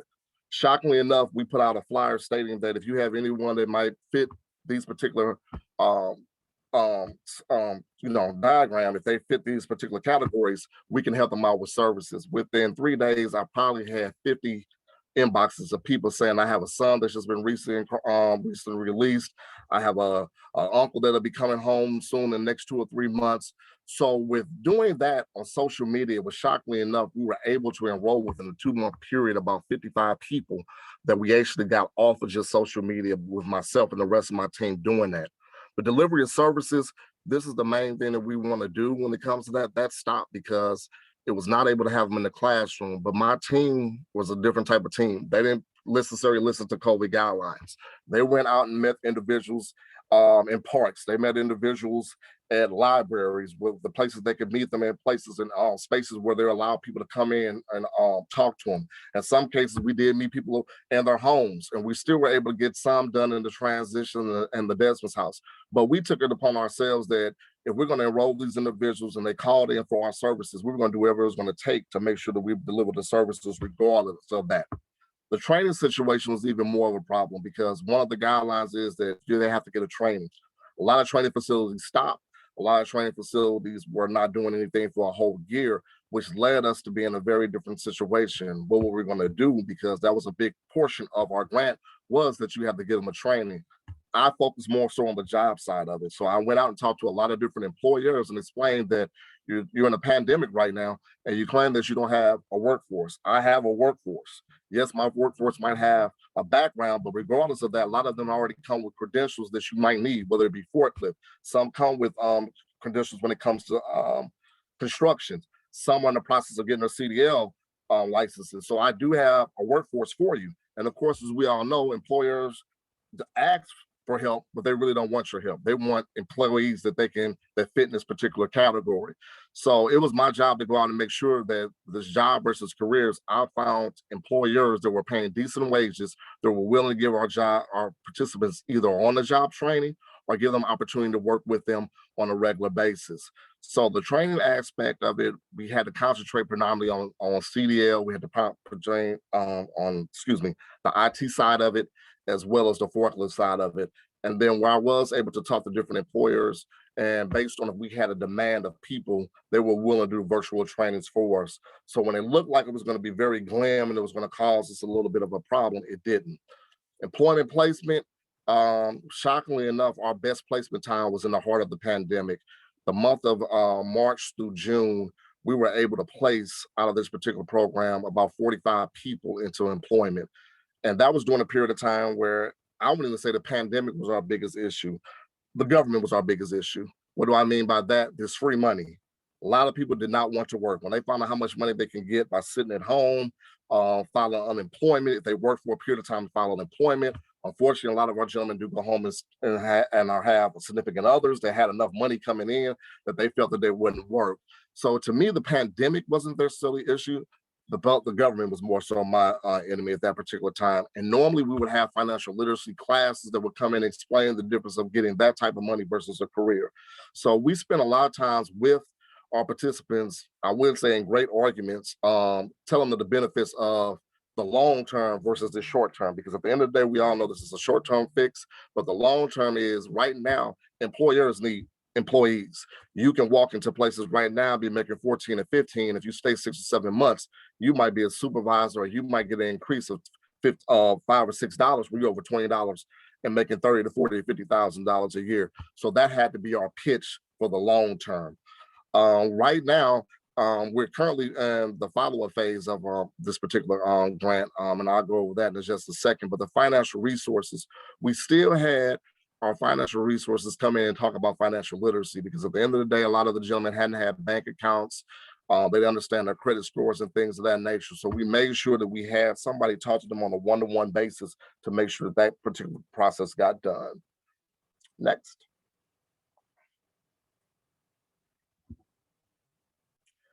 And as of right now, it's a 3-year project.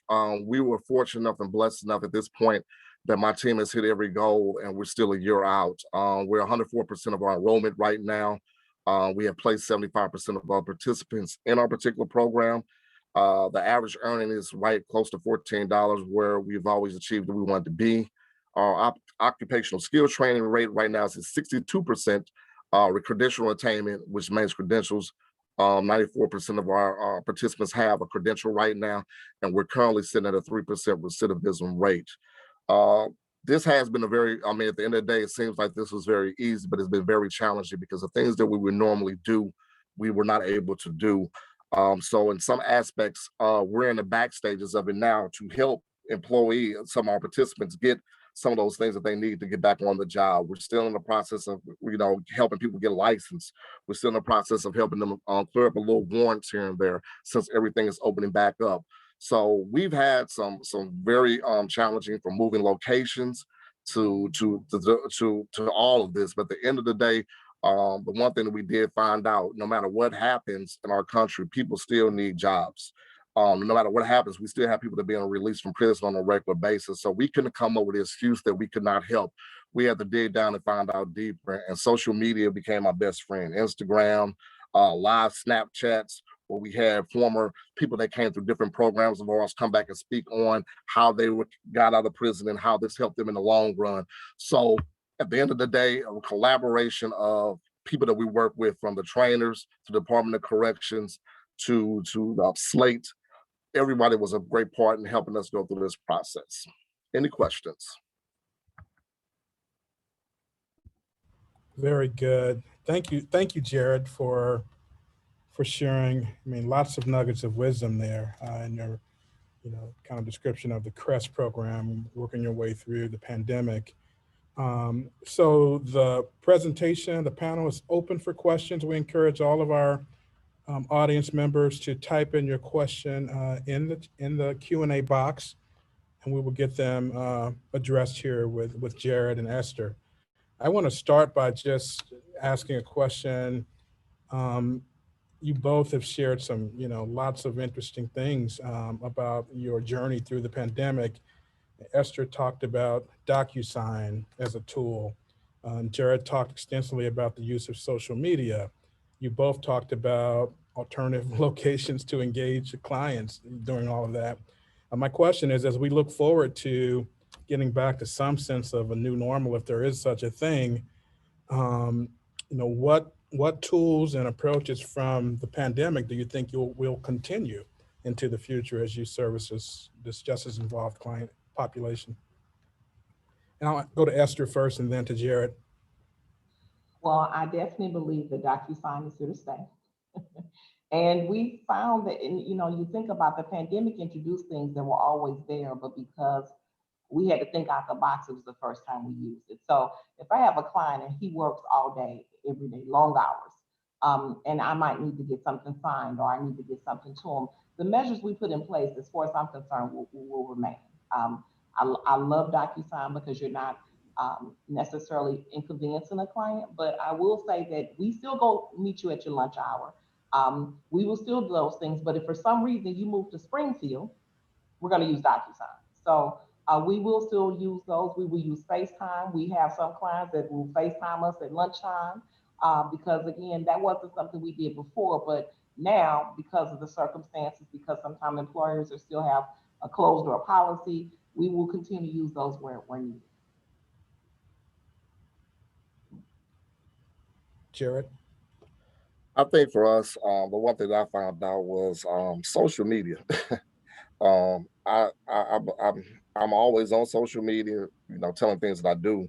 But when I actually put out there and stated that I can help individuals that have been locked up, it was amazing to me how many people started inboxing me. Where don't ever get it twisted. I can't live without the transition centers. I can't live without the Desmond's house of the world. But it's shockingly enough that people that are sitting at home every single day, that have men, women, and children that are coming home from being incarcerated, they're not aware of the MERS Goodwills, the Concordance, the Family Fathers and Family Support Center, and the service that we can offer for people that have come home for reentry. So the one thing that I know that from our program in general, virtual, I think will always be with us because we do see the advantages of having virtual versus in class. So I think the combination of virtual and in class, but for me, social media, is probably going to be my biggest tool when it comes to recruitment, or just explaining the services that we have, because you are dealing with an audience that can give to another audience. When I looked up, sometimes I had a Facebook post that was shared 15 times by people I never heard of, but I was getting the inbox calls that I needed, and I was helping people that I probably would have never met if I didn't do that. Excellent, excellent. And that's a nice segue into one of the questions we have from our audience. Which form of social media was most effective for reaching your population? For me, Facebook and actually Instagram. I did both Facebook and Instagram, and I did do a LinkedIn, and the LinkedIn got me hooked up with some probation and parole officers that shocking enough, we're in offices that know that we didn't exist. But for me, it was shocking enough was Facebook. I had a lot of different people reach out to me, from parents to just people in general saying, I've been home and I've been trying to get help and I don't know where to start. So Facebook was probably the biggest one for me. Yep. How about you, Esther? You mentioned FaceTime as well, didn't you? Yeah, that's actually via phone. But some of the recruiting we did do also social media. We did Facebook as well. Yeah, I got to get my social media tools in order. FaceTime, different from Facebook. I know these things. I'm a little bit older, but I know these things. As we're waiting on other questions to come into the chat, I noted that Esther, describes some of the barriers kind of you face with DOL requirements. Those of us that have worked with DOL grants, we can sympathize with you. And I noticed that Jared, kind of spoke to some of the disincentives that were out there with all of the money that was in the community from the unemployment insurance and other things, and how folks were not wanting to go back to work. I'm just curious, looking back on that experience, like, can you reflect on any changes that you would ask policymakers to make when designing programs that are supposed to help us? Like, are there any things that come to mind, any regulations, any things that were not particularly helpful to you as it relates to DOL and other agencies? Well, I will say our grant, we received a 6-month extension because I'm vocal. So I'm thinking now, if I'm in a pandemic and I'm in St. Louis, you can't tell me in Chicago and DC, you guys are not in the same pandemic. So I reached out to say, okay, what can we do? We know that as far as outcomes, everybody should have a problem meeting them right now. And so, of course, even though we were coming up with innovative ways, DOL was able, we were able to get a 6-month extension to be able to continue to serve the clients and maybe give them the services that they didn't necessarily get. Because as Jared said, a lot of the services we offer were face-to-face. And so with getting people out the correctional center system, rather getting them out the transition center, trying not to overcrowd the prisons, a lot of people that even, because I would go into prisons and a lot of the contacts we actually lost. So DOL understood, gave us a 6-month extension. The hardest part for me at this point is that I wish we had more money coming in, because now I'm getting calls and we were past the enrollment period. So that's why I said we're looking for funding, because I appreciate what DOL did, and they did work with us. I have to say they did work with us, and they were very understanding. They have strict requirements, but they do have the best pot of money. And we appreciate that. Jared, any advice to policymakers from you as a practitioner on things you've dealt with respect to servicing this population through that grant? It's funny because what she said is so true. Some of the stuff to me, once the pandemic hit, and I can say this now because we were fortunate enough to finish it the way we wanted to finish it, but some of the stuff to me was almost unrealistic, especially when a lot of the industries that you want these particular people to go into were classroom type situations. And at the end of the day, Esther knows too, I get it, we can do a modification, but at the end of the day, when the modifications come back in, we're talking about Flow Valley, St. Louis Community College, and places where our participants might not be the first people to get in. They're going to have other people that are more qualified or have less issues to be able to get in. So to me, sometimes our biggest thing was I can control one thing. At the end of the day, I told my team, we're going to enroll as many people as we can. I can control that. And the other thing I think we can control is we can get them jobs. If we fall short on the training side of it, we fall short on the training side of it. But for a policymaker, I understand the sectors, but there's other sectors to me that I think that our gentlemen that are coming home are more capable of doing. I think entrepreneurship is going to be huge. They need to find a way for them to help out doing some entrepreneurship. I understand IT. There's not a lot of Mr. Sullivans. There are not a lot of different people that are able to just break through the system and have that tenacity to want to go all the way through and fight the system to get to what they really want to. So I think there's just other ways. I think there's other entities that I think the DOL needs to look at from a broad spectrum to help a lot of people out now with, because the normal sectors of these particular type of jobs are limited. And then here we go again. I get on these employers. I can't stand employers. You say you want to help, and I have people that want to work for you, but you want it in your way that you want it to be.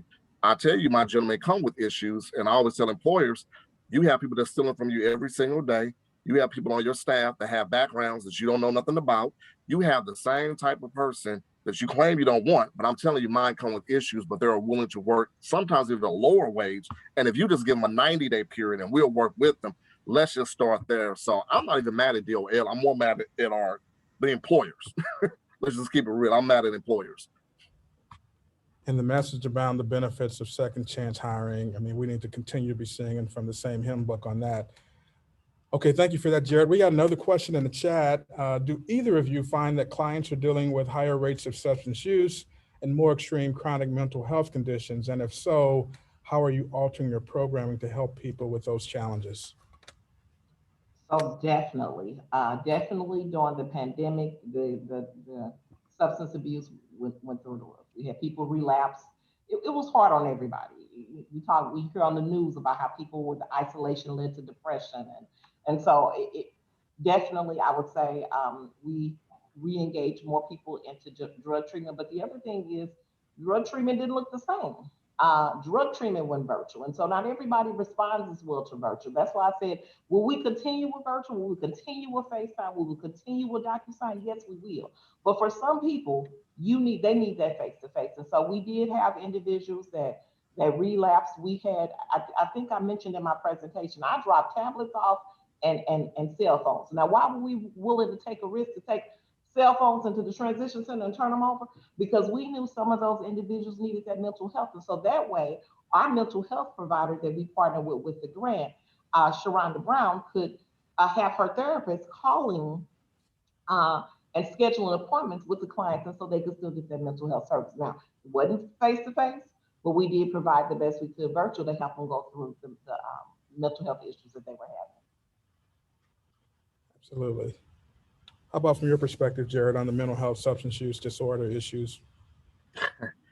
The substance abuse, it never ceases to amaze me with the substance abuse, especially I always look at the difference between people that come on from state institutions versus people that come on from federal institutions. It's a huge difference. You have the drug dealer that's used to making money versus the drug addict a lot of times that is used to making money in a different way. And due to the pressures of being incarcerated, due to the pressures of not being able to convene and do the things they want to, I can definitely say the drug usage has went up. But we're dealing with a country right now that says marijuana is okay. So you have to constantly fight with your participants because everybody's high. I mean, they have it from lotions to juices to everything that you look up in. You have more people doing that, but I find it real funny that employers now are slowly going away from drug testing because they're aware of that. But the mental health side of it is still real because, as Esther stated, you got people that have done 25, 30 years come home to a pandemic. They're still incarcerated and locked up. They're not able to get with their families. So you're still dealing with the fact of they have not been able to digress or have any kind of communication with people still. So it's hard to just say put them in front of a therapist because I need a therapist in regards to that because this has been hard for us even on our end. So I think a combination of therapy, and we have to actually slow everything down. I mean, I always tell people, hey, it's no rush for you to get a job. It's no rush for you to get a training. I'm here for you however you want to get it done. And we have to be realistic with people. Are you still getting high? Are you still, let's stop even getting high. We have a lot of people that have turned to more sort of alcohol, where, you don't get tested for alcohol, but they were not able to get up on time when they had hangovers. So it has been a huge adjustment. And I think moving forward, mental health, I mean, this is nothing new. Drug and alcohol is nothing new, but I think it's going to actually become more of an issue in the long run because people have still not got over this last year and we're still going into it right now. So we're still in a work in progress. That's right. And especially, to your point about the difference between jobs and careers, if we really want people to be engaged in careers long-term, they have to be stabilized first with respect to their substance use disorder, mental health challenges. Absolutely. Esther, you have a follow-up question in the chat, and it's about how do people get access to your mental health services at Merge Goodwill? So they would have to be one of our 192 that we enrolled. I'm proud, as Jared was said, at one point, if you'd have asked me probably February of last year, or March of last year, were we gonna make our numbers? I would have been like, I don't think so. Not only did we make our numbers, we exceeded our numbers. We made 192. And so again, I'm grateful for that, but it was not without its challenges. But our enrollment is actually over. So it would have to be one of the 192 clients that we're currently servicing that could access the mental health. But I'm more than happy after this to give that information. As far as, I'm not sure what other avenues of organizations she partners with. But Sharonda Brown, as I mentioned, we partner with them and contracted to provide it for the clients that we serve. Great, thank you for that. You both spoke about the importance of employment, but also credential attainment. And Esther, you specifically mentioned the DOL, industry recognized credential.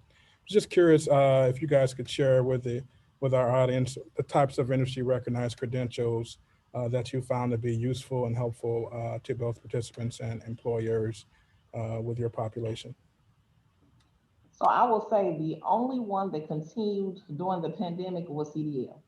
CDL, yep. That was the only one. We had set up systems. I said in the beginning, last February, we had all these programs set up. The St. Louis Community College, as Jared said, manufacturing. And we did all this research, but all of them shut down. All of them shut down. And understandably so, CDL never did. And so a lot of our clients end up, if they wanted that industry recognized credential, they end up going through CDL. Yep. We did have some building maintenance. The beginning of this year, community college did open back up and we had a few people go through some programs there, but majority of our clients, because our training period ended March 31st. And so they had to, if anybody in training had to be done by March 31st. So we did have a customer service retail federation training program that some went through, and that was online. So that was able to continue because again, it was online. And during this process, as I mentioned, we were in a school. So most people know school shut down.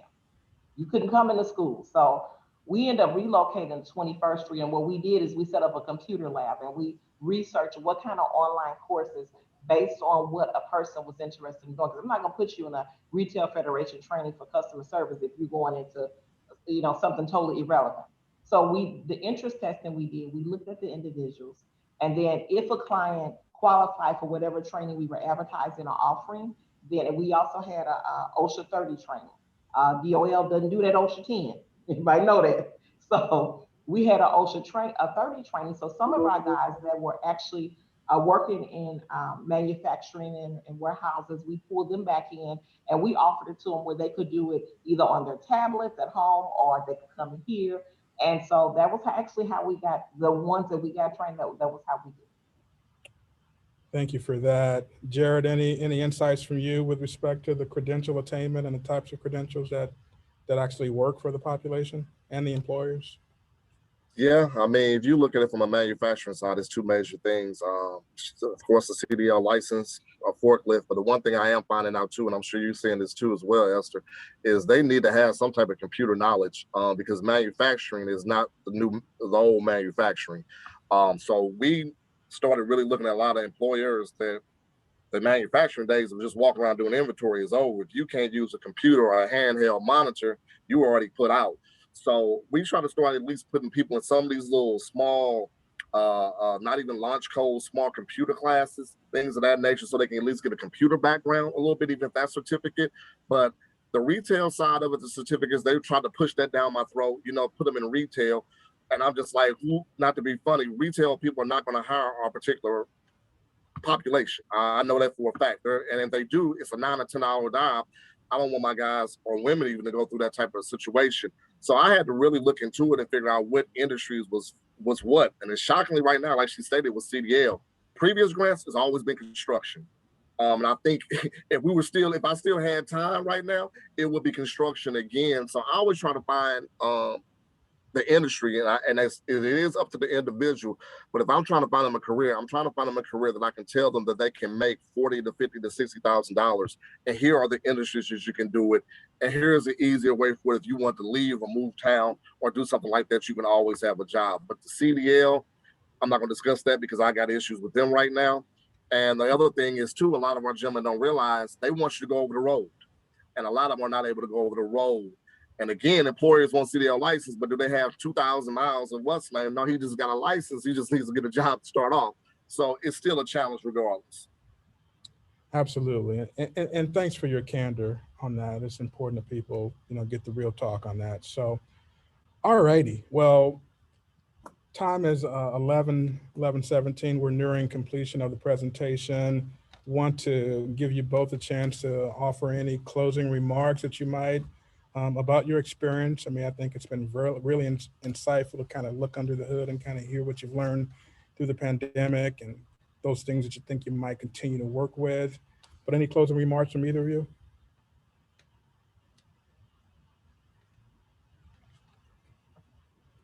Very No, good. I would just tell everybody to keep working. I think our works are not glamorized the way it should be. I don't think people realize the hard work that we put in. I'll just tell people to keep on pushing for this population because they definitely need us. We are their voice. We are their only voice. And we just have to keep pushing. Absolutely. Thank you I guess both. since he said something now, I have to say something. No, I will say it is rewarding work. It is rewarding work, but it takes a lot. I wish there was more housing resources. I wish there was more. I mean, we would go to the food pantry, pick up food, and the only thing I can say, and again, because of the pandemic, we were actually going after the next DOL grant, and we weren't able to. But one of the things I said to my employer is that I would love a group to come together of the common resources that are needed and all apply for funding. So that we have a lot of the resources. We know they're going to need housing. We know that food, we know clothes. And so a lot of the furniture, we have people that got the job and then they had an apartment and it was empty. So we ended up, just finding a lot of resources trying to get our clients where they need, because that one grant, as much as it might offer, it does not offer everything. And so it would be really, really nice if a conglomeration of organizations could come together, apply for grants, and offer more of a wraparound services to our fellow neighbors that are coming home from prison. And we know what the research says about collective impact, so it's not just a notion of just like, let's partner. There is significant impact when we bring people together to do those kinds of things. Thank you both for your service to this profession and just taking time out of your busy schedules to share with the community, on your organizations. And again, giving us a peek under the hood. I find it always very insightful to do that. With that, I think we're coming down to the close of this, and well, let me thank the audience for attending as well. We still have 117 people, with us that are still with it. We are to that point in our schedule where we will be giving away a $50 gift certificate provided by yours truly, Concordance Academy. This one is a gift certificate, $50 to Amazon. Must be present to win. So let's see what we got here.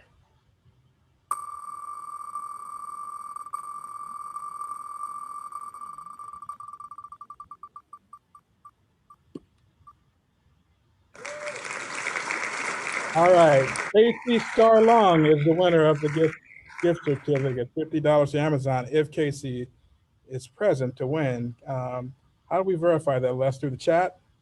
Yes. You could type in the chat, let us know you're there.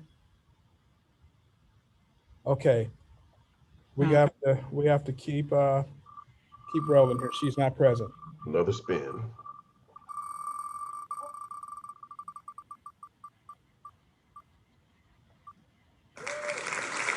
All right, Nicole Brown, are you here? Nicole Brown.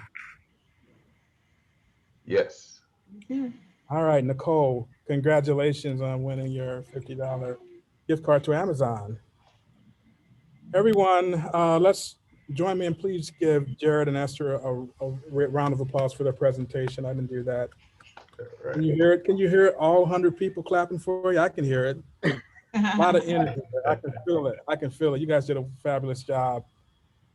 With that, I want to remind everyone to take the survey to let us know what you thought of today's session. That's really important that we get your feedback so we continue to improve what we offer at the Star Reentry Summit. And with that, I think I'm turning it over to Les and Donna. Hey, everyone. Again, thank you to all of our panelists and our attendees today. We appreciate it. Thank you, Dr. Nunn, Dr. Rod Nunn, for your participation representing Concordance Academy and also as a representative of the STAR Steering Committee and the STAR community. And so again, don't miss out on the upcoming events that we'll have coming up following. We're going to take a break in May, but we will resume in June. So June through September. And the first presentation in June, and correct me if I'm wrong, Donna, will be with St. Louis County Courts, and they will be featured, and they're talking about their tap-in center. And that will start again, as we stated, in June. And you will have to bring your own coffee and supply your own mugs. But we think it'll be a great opportunity to engage with your fellow reentry professionals and also those folks who are just as involved to think about reentry and think about the services that we can provide to the community and how to create a stronger community that's aware of the needs of this population and how we can all collaboratively work to make sure that folks are reentering successfully back into our communities and our neighborhoods. Anything from you, Donna, as we close out? Last word. I just want to concur with everything that Les said, and I so appreciate everybody's attendance. I think it was a successful summit, over 300 in attending. I can't thank the speakers, the presenters, our keynote speakers, all our those steering committee members enough for what they did to pull this together, and it was great. I learned so much, and there's a couple of things, and I'm gonna be reaching out to people about that. I took notes, so you'll be hearing from me. So I appreciate it. I want everybody to stay safe, have a great week, and we'll see you back in June. All right, thanks a lot. And don't forget to send us any events that you're having that are reentry centered. Please forward that information to us, and we will make sure that it gets posted to the STAR website and the STAR social media platforms as well. And we'll get FaceTime in there for you, Rod. Rod. Right. We'll do FaceTime and Facebook. We'll get it all in there. Get it all in there. All right. Thanks again. All right, everybody. Goodbye. Bye-bye.